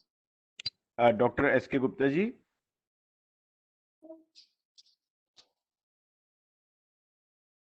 डॉक्टर एस के गुप्ता जी मेरी आवाज सुन पा रहे हैं? डॉक्टर एस के गुप्ता जी अनम्यूट कर लीजिए। डॉक्टर एस के गुप्ता जी अनम्यूट कर लीजिए। Fine, sorry. पहली बात तो मैं ये स्पष्ट करना चाहूंगा कि जो आपने मुझे बताया है उससे मुझे ऐसा लगता है कि ये ब्लैक फंगस बिल्कुल भी नहीं है। आपके मन में कहीं ये भ्रांति है कि ये ब्लैक फंगस की शुरुआत है, तो ये बिल्कुल आप अपने मन से निकाल दीजिए। कोरोना के मरीजों को आंख में थोड़ी सी लाली आना बहुत स्वतः और स्वाभाविक है। बहुत सारे मरीजों को आंख में लाली आ जाती है, खास तौर पर आंख के कोने के हिस्से में, इस तरफ या इस तरफ। और ये लाली जो है स्वतः चली जाती है 10 से 15 दिन के बाद, क्योंकि इस बार जो सेकेंड वेव में कोरोना हुआ है उसके अंदर आंखों के अंदर भी इस प्रकार के सिम्टम्स आए हैं। आप अपने मन में ये चिंता ना करें कि ये ब्लैक फंगस की शुरुआती लक्षण हो सकती है। दूसरी चीज, अगर उनकी शुगर 112 और 153 जो चल रही है, ये बहुत अच्छा कंट्रोल तो नहीं है पर एक्सेप्टेबल कंट्रोल है। अगर वो इतना भी रखते हैं तो इसमें चिंता करने की कोई बात नहीं है, और वो अपना खाने पीने का ध्यान रखते हुए और अपना शुगर को कंट्रोल में रखते हुए आगे बढ़ें। और अगर उनको फिर भी मन में किसी प्रकार की भ्रांति है तो वो आप अपना एक फोटो खींच करके आंख का अच्छी तरह से हमें भेज दें, हम आपको देख करके बता देंगे कि इसमें कोई चिंता करने की आवश्यकता है या कोई विशेष दवाई लेने की आवश्यकता है। और जो शुगर लेवल जो है उसमें क्या वो जो शुगर की दवाई ले रहे हैं जैसा कि अभी कंट्रोल में है, तो वो कंटिन्यू करते रहें, उसके साथ कोई अवश्य, एडिशनल दवाई? बिल्कुल कंटिन्यू करते रहें। अगर आप किसी वजह से किसी मजबूरी में स्टेरॉइड लेने पड़ते हैं, जैसे प्रेडनिसोलोन है, वाइसोलोन है, ओमनाकॉटिल है या डेक्सामेथासोन है, तब हो सकता है कि आपकी शुगर खराब होने की संभावना हो, तो उस समय आपको दवाई बढ़ानी पड़ेगी या उसको नियमित करना पड़ेगा। लेकिन अगर आपको स्टेरॉइड नहीं ले रहे हैं या अभी आप स्टेरॉइड ले भी रहे हैं और दवाई खाते हुए आपका शुगर कंट्रोल में है, तो आप उसको नियमित रूप से चेक करते रहें, और वो अगर इतना लेवल पे चलता है तो आपको चिंता करने की कोई आवश्यकता नहीं। थैंक यू डॉक्टर साहब, थैंक यू वेरी मच। बहुत बहुत धन्यवाद डॉक्टर साहब। डॉक्टर ए के जैन हमारे बीच में हैं, कृपया अपने माइक को अनम्यूट करें और अपना प्रश्न पूछें। जी कहिए डॉक्टर साहब। Doctor Jain. My question is from Dr. S.K. Agarwal. I'm a general practitioner and I have noticed so many patients coming after vaccination, after 3-4 days of vaccination, are having the fever, and afterward they are corona positive also, rapid antigen, RT-PCR or antigen positive. So do you think they are getting the infection from the center, or this is somehow the problem of vaccination? Doctor Rahul and doctor S के गुप्ता, ये बहुत कुछ patients में देखा जा रहा है कि वैक्सीनेशन के बाद का फीवर। आप दोनों इस बारे में अपनी राय दीजिए। 3-4 दिन बाद और बाद में जाके वो कोविड पॉजिटिव भी आ रहे हैं पेशेंट। हाँ डॉक्टर मैं राहुल, अपनी बात कहूं? जी जी प्लीज कहिए। हाँ जी। पहली बात तो मैं ये कहना चाहूंगा कि इस प्रकार के जो इंसिडेंट्स हैं, जितना हमारे देश में वैक्सीनेशन हो रहा है उसको देखते हुए ये कुछ जो केसेस हैं ये बहुत थोड़े केसेस हैं, और इसकी वजह से पूरे वैक्सीनेशन को लांछन लगाना या उसको किसी प्रकार से किसी संदेह की दृष्टि से देखना उचित नहीं होगा। दूसरी चीज, जो वैक्सीन है, कोवैक्सीन है या कोविशील्ड है, दोनों के अंदर किसी भी प्रकार का लाइव वायरस नहीं होता, यानी कि इसमें जीवित विषाणु नहीं होता। अतः इस प्रकार की वैक्सीन से किसी भी प्रकार का इन्फेक्शन, कोविड होने की संभावना बिल्कुल ना के बराबर। दूसरी चीज ये है कि कोविड का जो इंक्यूबेशन पीरियड है वो 1 से 14 दिन तक होता है। ये बहुत संभव है कि उन लोगों को इन्फेक्शन जो है वैक्सीन लगवाने से पहले ही हुआ और उसके सिम्टम्स आने में 4-5 दिन लगे, और इस दौरान उन्होंने वैक्सीन लगवा ली, तो उनका संदेह जाता है कि कहीं उनको वैक्सीन से तो नहीं हो गया। दूसरी बात ये भी संभव है, क्योंकि वैक्सीनेशन सेंटर्स पे काफी भीड़ भाड़ रहती है और कभी कभी कोविड अप्रोप्रिएट बिहेवियर का पालन पूरी तरह नहीं हो पाता, तो ये हो सकता है कि कोविड वैक्सीनेशन सेंटर में उन लोगों को किसी एसिम्प्टोमेटिक पेशेंट से एक्सपोजर हुआ हो, जिसकी वजह से उनको कोविड पॉजिटिव आ गया। लेकिन मैं समझता हूं कि इस प्रकार के मरीजों को अपने घर में आइसोलेशन में रहते हुए, अगर इस प्रकार के मरीजों को 14 दिन के बाद कोई प्रॉब्लम हो रही है, तो इस तरह के मरीजों को जो है बहुत हल्का सा कोविड होता है, बहुत कम सिम्टम्स आते हैं और ये लोग ज़्यादातर घर पे ही ठीक हो जाते हैं। और इनको चिंता करने की बात नहीं होती। लेकिन अगर 14 दिन से पहले इनको कोविड वैक्सीन लगने के बाद, तो इनको पूरा ध्यान रखने की आवश्यकता है, और जो भी कोविड के लिए ट्रीटमेंट चाहिए वो इनको कोविड का ट्रीटमेंट लेना चाहिए। अब दूसरी बात जो इन्होंने नहीं पूछी, मैं अपनी तरफ से बता देता हूँ, क्या इनको कोवैक्सीन लगवाने के बाद या कोविशील्ड लगवाने के बाद और कोविड हो गया, उसके बाद दूसरा शॉट वैक्सीन का लेना चाहिए कि नहीं लेना चाहिए? अवश्य लेना चाहिए। इस बारे में गाइडलाइंस बिल्कुल क्लियर है। ये 2 महीने के बाद जब पूरी तरह ठीक हो जाए, उसके 1.5 से 2 महीने के बाद अपना दूसरा वैक्सीन का शॉट बेफिक्र होकर लगवाएं।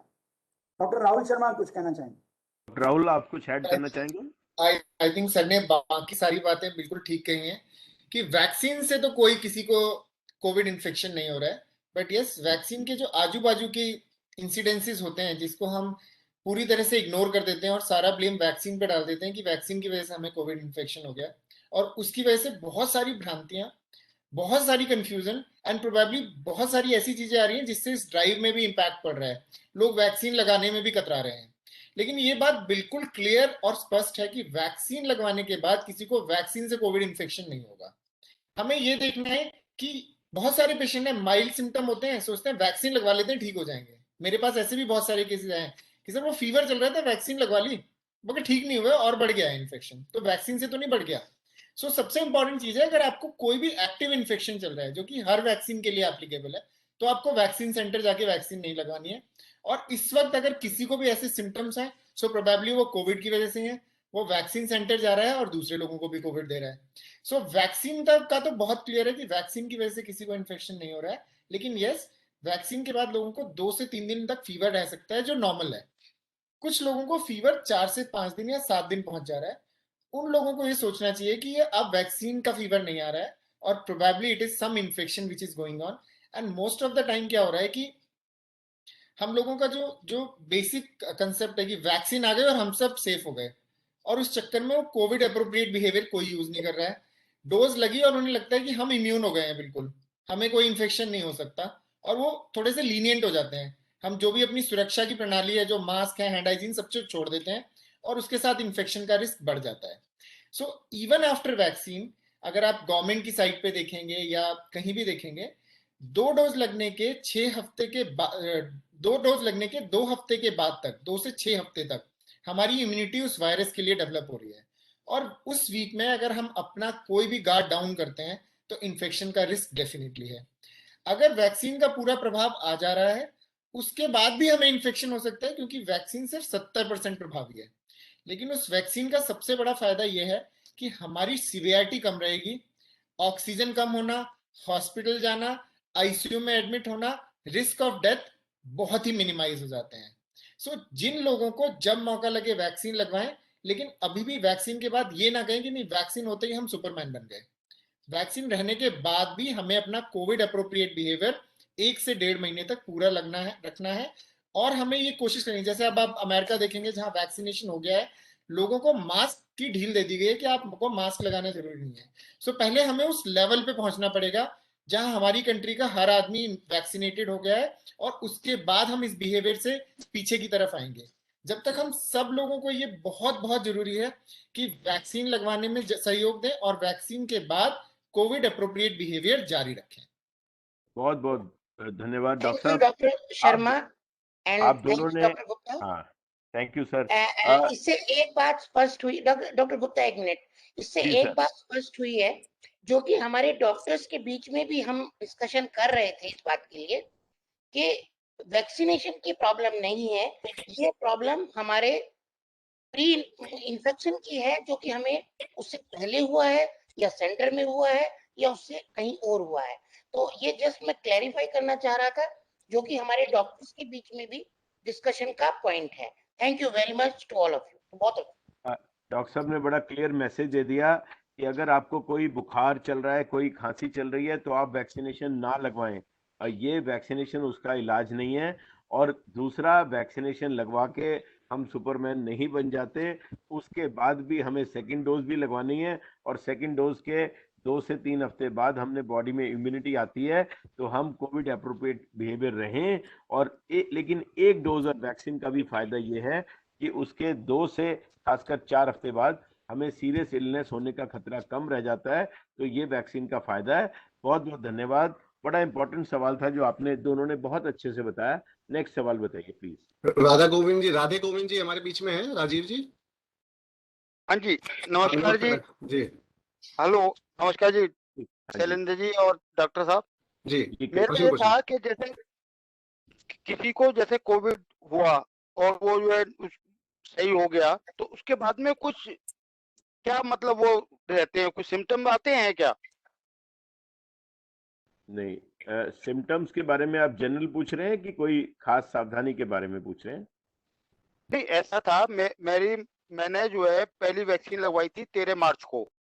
जी उसके बाद में 13 अप्रैल को मेरा जो है वो मैं फीवर सा हुआ था, पैर में पिंडलियों में दर्द सा हुआ था, तो मैंने जो है वो RT-PCR कराया, तो उसमें पॉजिटिव आया मैं।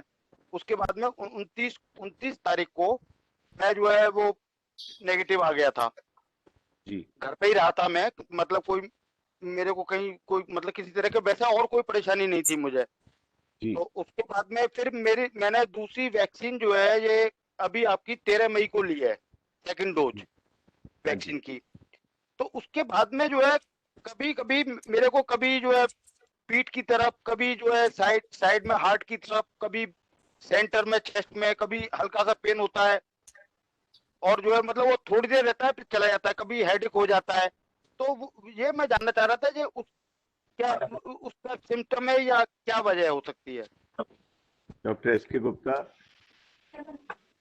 दो बातों को इन्होंने विशेष तौर पर उठाया कि क्या वैक्सीनेशन के बाद सिम्टम्स होते हैं या कोविड के बाद इस तरह के सिम्टम्स आते हैं। देखिए, जब हम वैक्सीन लगवा लेते हैं तो हमारा सारा ध्यान वैक्सीन की तरफ चला जाता है, और अगर हमें छींक भी आएगी तो हम उसको वैक्सीन का नाम देंगे, वैक्सीन जो कि नहीं, मैं वैक्सीन को नहीं दे रहा। आप प्लीज मेरी बात मुझे कहने दें, मैं आपके दोनों प्रश्नों का उत्तर दूं। मैं आपके बारे में विशेष तौर पे नहीं कह रहा हूं, मैं सभी के विषय में कह रहा हूं। तो आप पहली चीज तो ये समझें कि ये जो सिम्टम्स आपको या किसी और को भी थोड़ा सा हल्का सा छाती में दर्द हो जाना, खांसी हो जाना या जरा सा हेडेक हो जाना, ये स्वतः भी जीवन में होते रहते हैं। तो अगर ये कोई गंभीर सिम्टम्स नहीं है, बहुत लंबे समय के लिए नहीं हो रहे हैं, तो आप इनके बारे में चिंता छोड़ दें। पहली चीज तो ये वैक्सीन के बाद, इतने दिनों के बाद ये बिल्कुल नहीं होंगे। हाँ, कुछ मरीजों में कोविड होने के बाद इस प्रकार के सिम्टम्स लगभग 2 महीने तक या एक महीने तक हो सकते हैं, थोड़ी बहुत देर के लिए हो सकते हैं। कृपया अपने माइक को म्यूट रखेंगे। किसी ने अपने माइक को म्यूट किया है? जी, थोड़ी बहुत देर के लिए हो सकते हैं। हल्का सा चेस्ट में पेन हो जाना, कभी थोड़ा सा थकान हो जाना, कभी हल्की सी खांसी उठ जाना, कभी हल्का सा सिर में दर्द हो जाना। इनके लिए आप साधारण डोलो की गोली लेकर के या निमोलिड की गोली लेकर के अपना काम चला सकते हैं। ये विशेष तौर पे आप कहना चाहेंगे कि इस प्रकार के जो हल्के से सिम्टम्स हैं, ये आपको किसी प्रकार की बहुत लंबी क्षति नहीं पहुंचाने वाले, और इसके बारे में आप अधिक चिंता ना करें। बिल्कुल, बहुत बहुत धन्यवाद जी। नेक्स्ट सवाल। हेलो, जरा एक चीज और मैं जो है पूछना चाह रहा था जी। मैं जैसे डायबिटिक हूं मैं, तो मेरे को जो है मोशन की परेशानी रहती थी, तो मैं जो है वो कब्जर लेता था। लेकिन अभी ये जो है कुछ 2-4 दिन से जो है मुझे अब कब्जर लेने की जरूरत नहीं पड़ी, अपना आप ही जो है मोशन जो है हो रहे हैं। तो ये मतलब क्या वजह हो सकती है? इसका उस बीमारी से कोई रिलेशन नहीं है। अगर आपको कोई ऐसी मेडिसिन लेने की जरूरत नहीं पड़ती तो अच्छी बात है। आप अपने डाइट के अंदर थोड़ा सैलेड लीजिए, और फ्रूट्स जो आपको उसमें अलाउड है, लो ग्लाइसेमिक इंडेक्स के फ्रूट्स हम बोलते हैं, पपीता, सेब, अमरूद, ऐसे फल लीजिए, हरी सब्जियां खाइए, तो आपको कॉन्स्टिपेशन नहीं रहेगी। दवाई नहीं ले पा रहे तो बहुत अच्छी बात है। Thank you. Thank you. धन्यवाद जी। सुमित जी हमारे बीच में, म्यूट करें अपने को, प्रश्न पूछें। सुमित जी। जी डॉक्टर साहब, एक मेरा क्वेश्चन यही है कि कई जगह पे चीजें लिखी हुई हैं कि कोविड हुआ है तो उसके 4 वीक बाद, 6 वीक बाद या 8 वीक बाद वैक्सीनेशन ले सकते हैं। तो मेरे फादर हैं, उनका फर्स्ट डोज लग चुका है और उनको सेकेंड डोज देना है। बट अभी क्या है कि हम सबको कोविड हुआ था यहाँ पर, तो हम लोगों ने तो अभी ली नहीं है, क्योंकि हम लोग अभी 18 to 45 वाले क्राइटेरिया में, बट फादर ने 1 डोज ले रखी थी। तो हम ये जानना चाहते हैं कि ये एग्जैक्ट मतलब एक वो मिनिमम पीरियड अगर पता लग जाए तो उसी के अकॉर्डिंग वैक्सीन ले लें। सेकंड मेरा क्वेश्चन ये है, हाँ जी कहिए, सेकंड भी बताइए। सेकंड क्वेश्चन ये है कि अभी कुछ समय से 3-4 दिन से मेरी वाइफ को खांसी के सिम्टम्स आ रहे हैं। तो उस कारण से ऐसा लग रहा है कि अभी उनका हमने डी डाइमर या ब्लड टेस्ट कराए थे तो उसमें थोड़ा से बढ़े हुए आए हैं डी डाइमर और सीआरपी। तो मैं ये समझना चाह रहा था कि ये क्या कोविड से रिलेटेड कुछ हो सकते हैं या इसमें चिंता करने की बात है, सीटी स्कैन कराने की जरूरत है, या अभी कुछ अपनी सिरप लेके अभी अवॉइड कर सकते हैं? डॉक्टर राहुल शर्मा जी।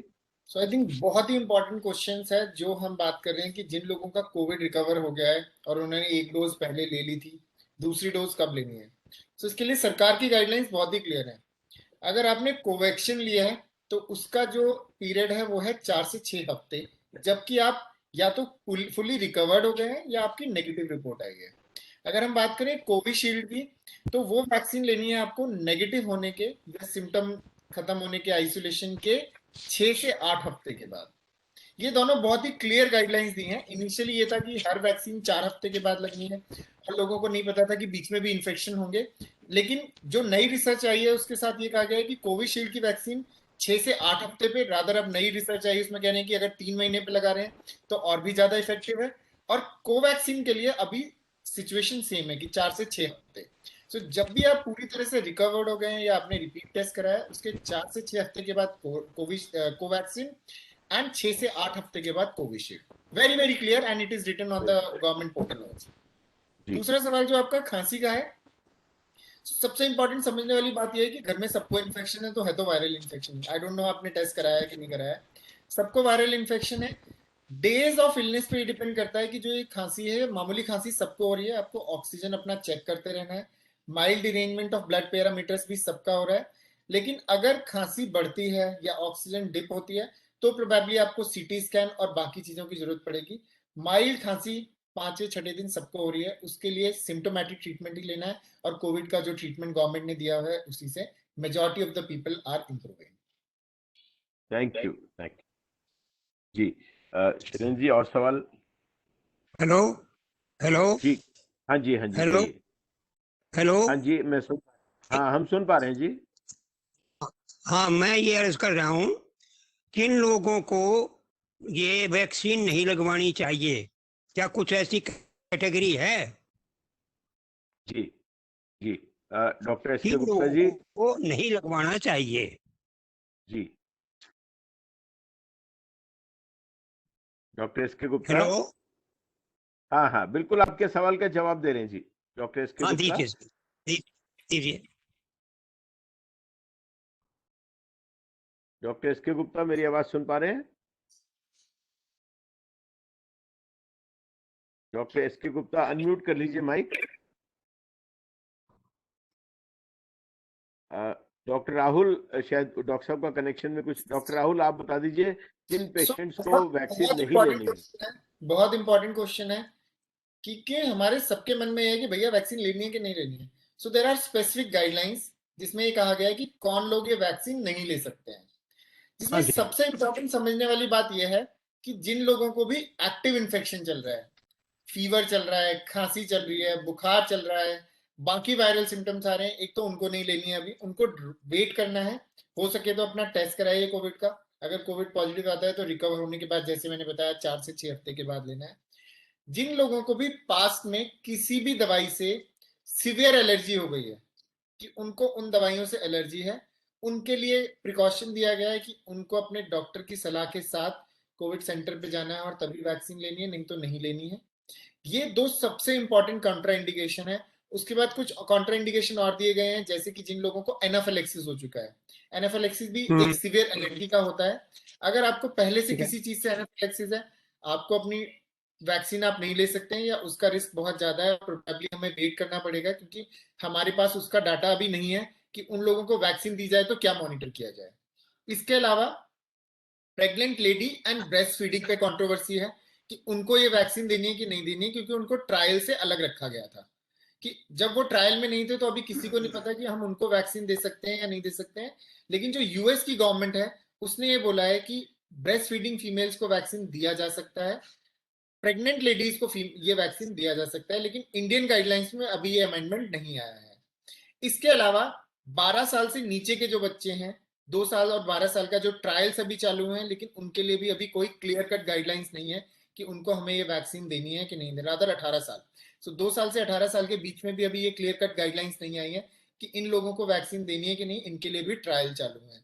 इसके अलावा हर पेशेंट जिसको भी बीमारी है, कोई भी क्रॉनिक बीमारी है, लंबे समय से बीमारी चल रही है, ओल्ड एज है, रिस्क फैक्टर है, या ये मौका है कि वैक्सीन ले सकता है, उन सबको वैक्सीन ले लेनी चाहिए।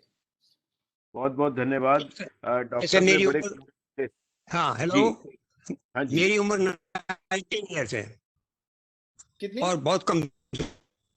Should I take 90 years? Oh yes I am 90।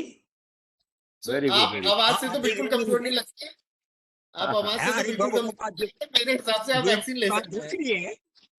हाँ, मैं रहता हूँ नीति के संपर्क में और एक शाखा का अध्यक्ष ले लेगा, तो आप किसी वैक्सीन कि भाई मैं इस उसमें हूँ, आप देख रहे हैं कि भाई मैं 90 का 10 या नहीं लोगों को या आइए आप ठीक करें, लेकिन कमजोर है और एस्थमेटिक भी हूँ। आप वैक्सीन ले सकते हैं, आप वैक्सीन ले सकते हैं, बिल्कुल ले सकते हैं। हाँ? एस्थमेटिक भी हूँ और बीपी भी है, आप वैक्सीन ले सकते हैं, बिल्कुल ले सकते हैं। ऑल्सो। मैं जी, गोपाल आप एक सवाल पूछना चाहता हूँ। आप वैक्सीन ले सकते हैं जी। मैं गोपाल Thank एक सवाल पूछना चाहता हूँ। Good evening. हाँ, वुड यू रिप्लाई प्लीज? जी आप वैक्सीन ले सकते हैं। हाँ जी, और जी आप वैक्सीन ले सकते हैं, बिल्कुल ले सकते हैं। ले सकता हूँ, बिल्कुल जी, बिल्कुल। ठीक है, थैंक यू। हमारे हाँ बीच जी, में जी मेरी आवाज आ रही है डॉक्टर साहब? हाँ जी, हाँ जी।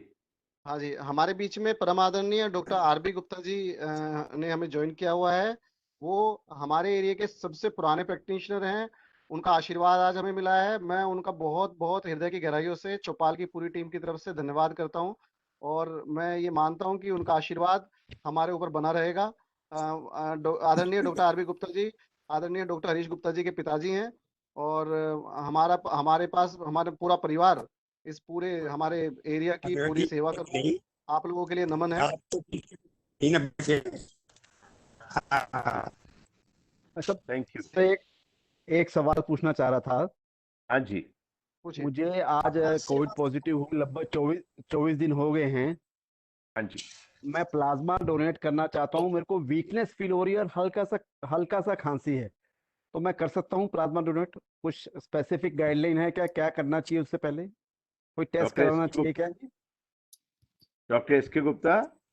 देखिए, प्लाज्मा डोनेट करने के लिए आपको ILBS जो सेंटर है वहां पर जाना पड़ेगा और आप जो है अगर पूरी तरह स्वस्थ हैं तभी प्लाज्मा डोनेट करें। अगर आपको अभी खांसी है और इस प्रकार की कोई चीज़ है तो आप प्लाज्मा डोनेट ना करें। प्लाज्मा डोनेट करने के लिए कोई विशेष गाइडलाइंस नहीं है। जो महिलाएं गर्भवती हो चुकी हैं, यानी कि जो शादीशुदा हैं लेकिन कभी उनको बच्चा नहीं हुआ है, वो प्लाज्मा डोनेट कर सकती हैं। लेकिन जो महिलाएं गर्भ धारण एक बार भी कर चुकी हैं वो प्लाज्मा डोनेट नहीं कर सकती हैं। जो पुरुष लोग हैं उनको प्लाज्मा डोनेट करने की कोई रुकावट नहीं है, प्रोवाइडेड कि वो पूर्णतः स्वस्थ हों। और जब आपके मन में ये विचार जो है बहुत उत्तम विचार है, आप थोड़ा सा और स्वस्थ हो जाएं उसके बाद जाकर के प्लाज्मा डोनेट करें। डॉक्टर साहब, स्वस्थ होने के, नेगेटिव होने के कितने दिन बाद आइडियली पेशेंट प्लाज्मा दे सकते हैं और कब तक दे सकते हैं? ये कॉमन सवाल है। डॉक्टर राहुल, आप इसके बारे में थोड़ी चर्चा करें। सो आई थिंक ये भी बहुत ही कंट्रोवर्शियल टॉपिक है, लेकिन जनरली ये बोला जाता है कि जैसे आप स्वस्थ हो गए हैं उसके 2 वीक के बाद आप प्लाज्मा डोनेट कर सकते हैं और डोनेशन 3 से 6 महीने तक कर सकते हैं। लेकिन जैसे जैसे आप डिले होते जाते हैं, हमें ये नहीं पता है कि उस वक्त उनकी एंटीबॉडीज उनकी बॉडी में रह गई हैं कि नहीं रह गई हैं। सो उस केसेस में आइडली एंटीबॉडी चेक करनी चाहिए। अगर एंटीबॉडी सफिशिएंट अमाउंट में है तो आप उस वक्त भी वो प्लाज्मा डोनेट कर सकते हैं, क्योंकि ये प्रॉब्लम बहुत आई जब बीच में गैप हो गया, लोग कोविड रिकवर हो गए लेकिन वो फेज खत्म हो गया 3 महीने का और कि अब उनसे डोनेशन कराया जा सकता है कि नहीं कराया जा सकता है। सो उसके लिए कोई भी हार्ड एंड फास्ट गाइडलाइंस कहीं से नहीं आई है। Basic logic is you test the plasma, अगर उसमें एंटीबॉडीज हैं you can definitely give your plasma to some other person for the help of other needy person. तो डॉक्टर साहब ने बड़े लोगों को क्लियरिटी से सीवियर कहा। कोविड हुआ और लोगों के अंदर एंटीबॉडीज बहुत लंबे समय तक रहती हैं, और जिन लोगों को माइल्ड कोविड हुआ घर पे ठीक हो गए उनके अंदर एंटीबॉडी लेवल बहुत तेजी से नीचे गिरता है। तो जो लोग जैसे डॉक्टर राहुल जी ने कहा कि 2 हफ्ते के बाद, ठीक होने के 2 हफ्ते के बाद आप जाकर के प्लाज्मा डोनेट कर सकते हैं। बहुत बहुत धन्यवाद, थैंक यू। बहुत एनी धन्यवाद other sir. Question? Abhishek ji good evening sir. Sir आज आई का गॉट अंतिम क्वेश्चन हम ले रहे हैं। अभिषेक जी जी शर्मा हमारे जी, बीच में है, अभिषेक जी म्यूट करें। कहिए।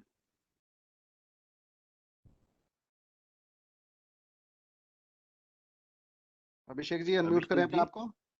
हम आपकी आवाज सुन रहे हैं, प्लीज कहिए। अभिषेक जी हाँ बोलिए, अभी जो बोल रहे थे बोलिए, अनम्यूट करके किसी पूछिए। Sir, I got myself vaccinated today. हाँ जी। Sir, do I need to take any special measures? Do I need to isolate myself? This was my first question. And second thing is, I had a serious infection out of vomiting medicine. I got dystonia when I was a child.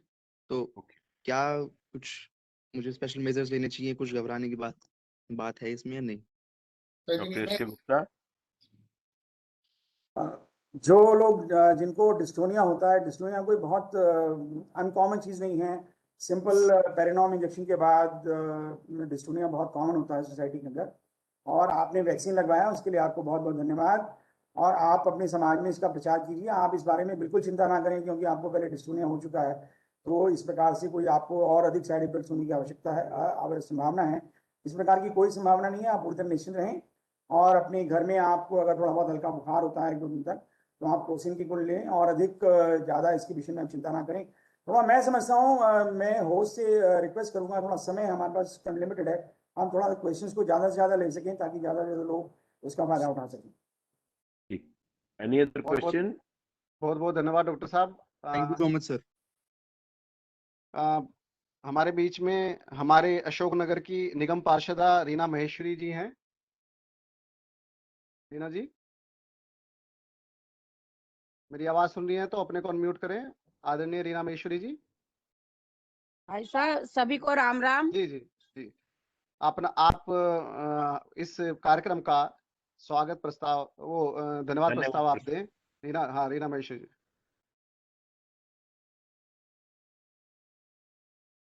तो मैं ये कहना चाहती हूँ कि हमारे जो विधायक जी ने ये जो सबसे संपर्क करने के लिए कि भाई डॉक्टर से सीधा संपर्क करने की जो ये मीटिंग रखी है, प्रोग्राम रखा है, ये बहुत ही अच्छा रखा है कि सबको घर में बैठे हुए अच्छी गाइडेंस मिलती रहती है, और इनसे लोगों को फायदा भी काफी मिल रहा है। तो मैं सभी डॉक्टरों का बहुत बहुत धन्यवाद देना चाहती हूँ दिल की गहराइयों से, कि वो अपना इतना कीमती समय जो लोगों को सजेशन देने में लगा रहे हैं, और इतनी सेवा भाव उनके मन में है, तो उनका तो मैं दिल की गहराइयों से बहुत बहुत धन्यवाद देना चाहती हूँ। Thank you, thank you. आप सब और हमारे सुरेंद्र भाई साहब जो इतना सब सहयोग कर रहे हैं, तो उनका भी मैं बहुत बहुत धन्यवाद देना चाहती हूँ। और सबको घर बैठे इतनी अच्छी गाइडेंस मिल रही है, इतनी अच्छी उनकी सोच है, तो मैं सभी डॉक्टरों का बहुत बहुत धन्यवाद देती हूँ। और सब इससे फायदा उठाएंगे, और जो घर बैठे परेशानियां हैं उनको दिन पे दिन उनको सॉल्व करते जाएंगे डॉक्टर, और उनको सबको गाइडेंस मिलेगी। इससे अच्छी तो कोई बात हो ही नहीं सकती। मैं रीना महेश्वरी आप सबका बहुत बहुत धन्यवाद देती हूँ। बहुत बहुत धन्यवाद बहन जी।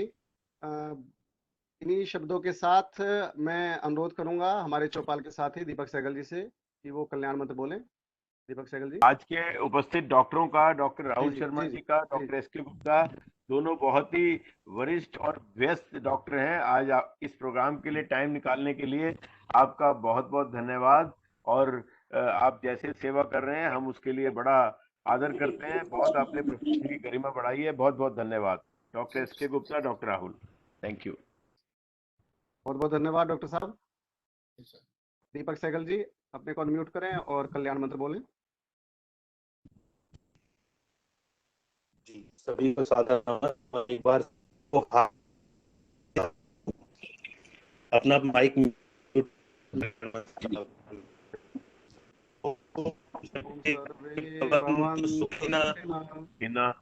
सर्वे सन्तु निरामया भद्राणि पश्यन्तु मा कश्चित् ओम शांति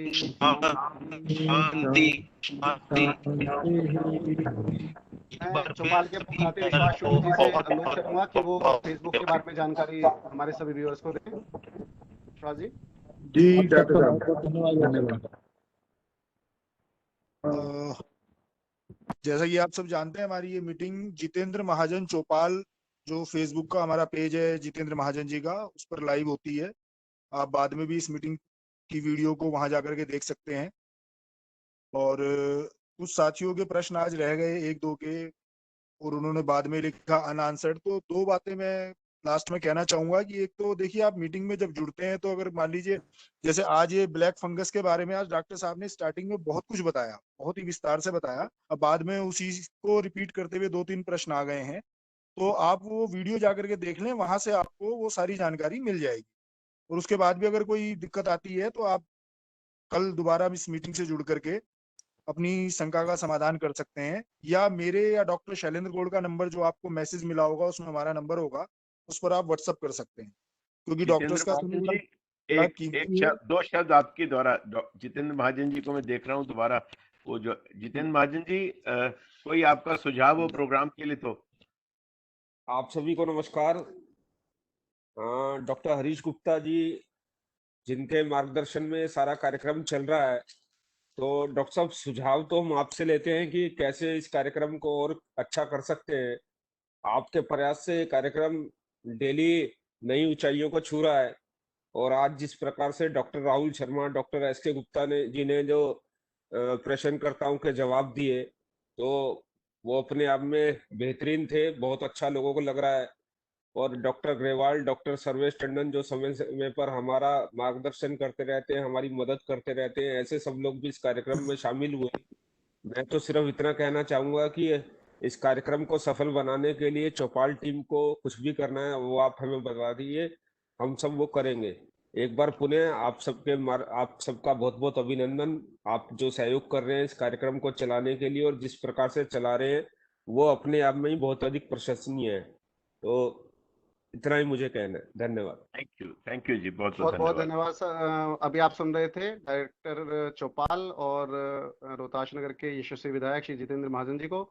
सभी लोगों से निवेदन है, कृपया इस लिंक को ज्यादा से ज्यादा लोगों तक पहुंचाएं, जिससे जिन लोगों की समस्याएं कोरोना से संबंधित हैं, वो हमारे डॉक्टर्स के पैनल का फायदा ले सकें, अनुभव का लाभ ले सकें। इन्हीं शब्दों के साथ हम कल शाम को 7 बजे फिर आपसे मिलेंगे। आप सभी स्वस्थ रहें, ईश्वर आपको स्वस्थ रखे। बहुत बहुत थैंक यू जी, थैंक यू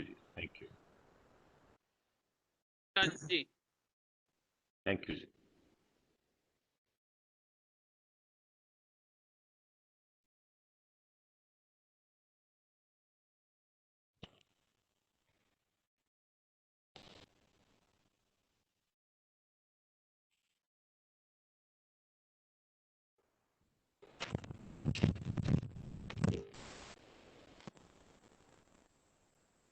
शैलेंद्र जी, क्या वो लेटर हेड पे आ पाई क्या रिलीज? अगर आ जाए तो भिजवा दें।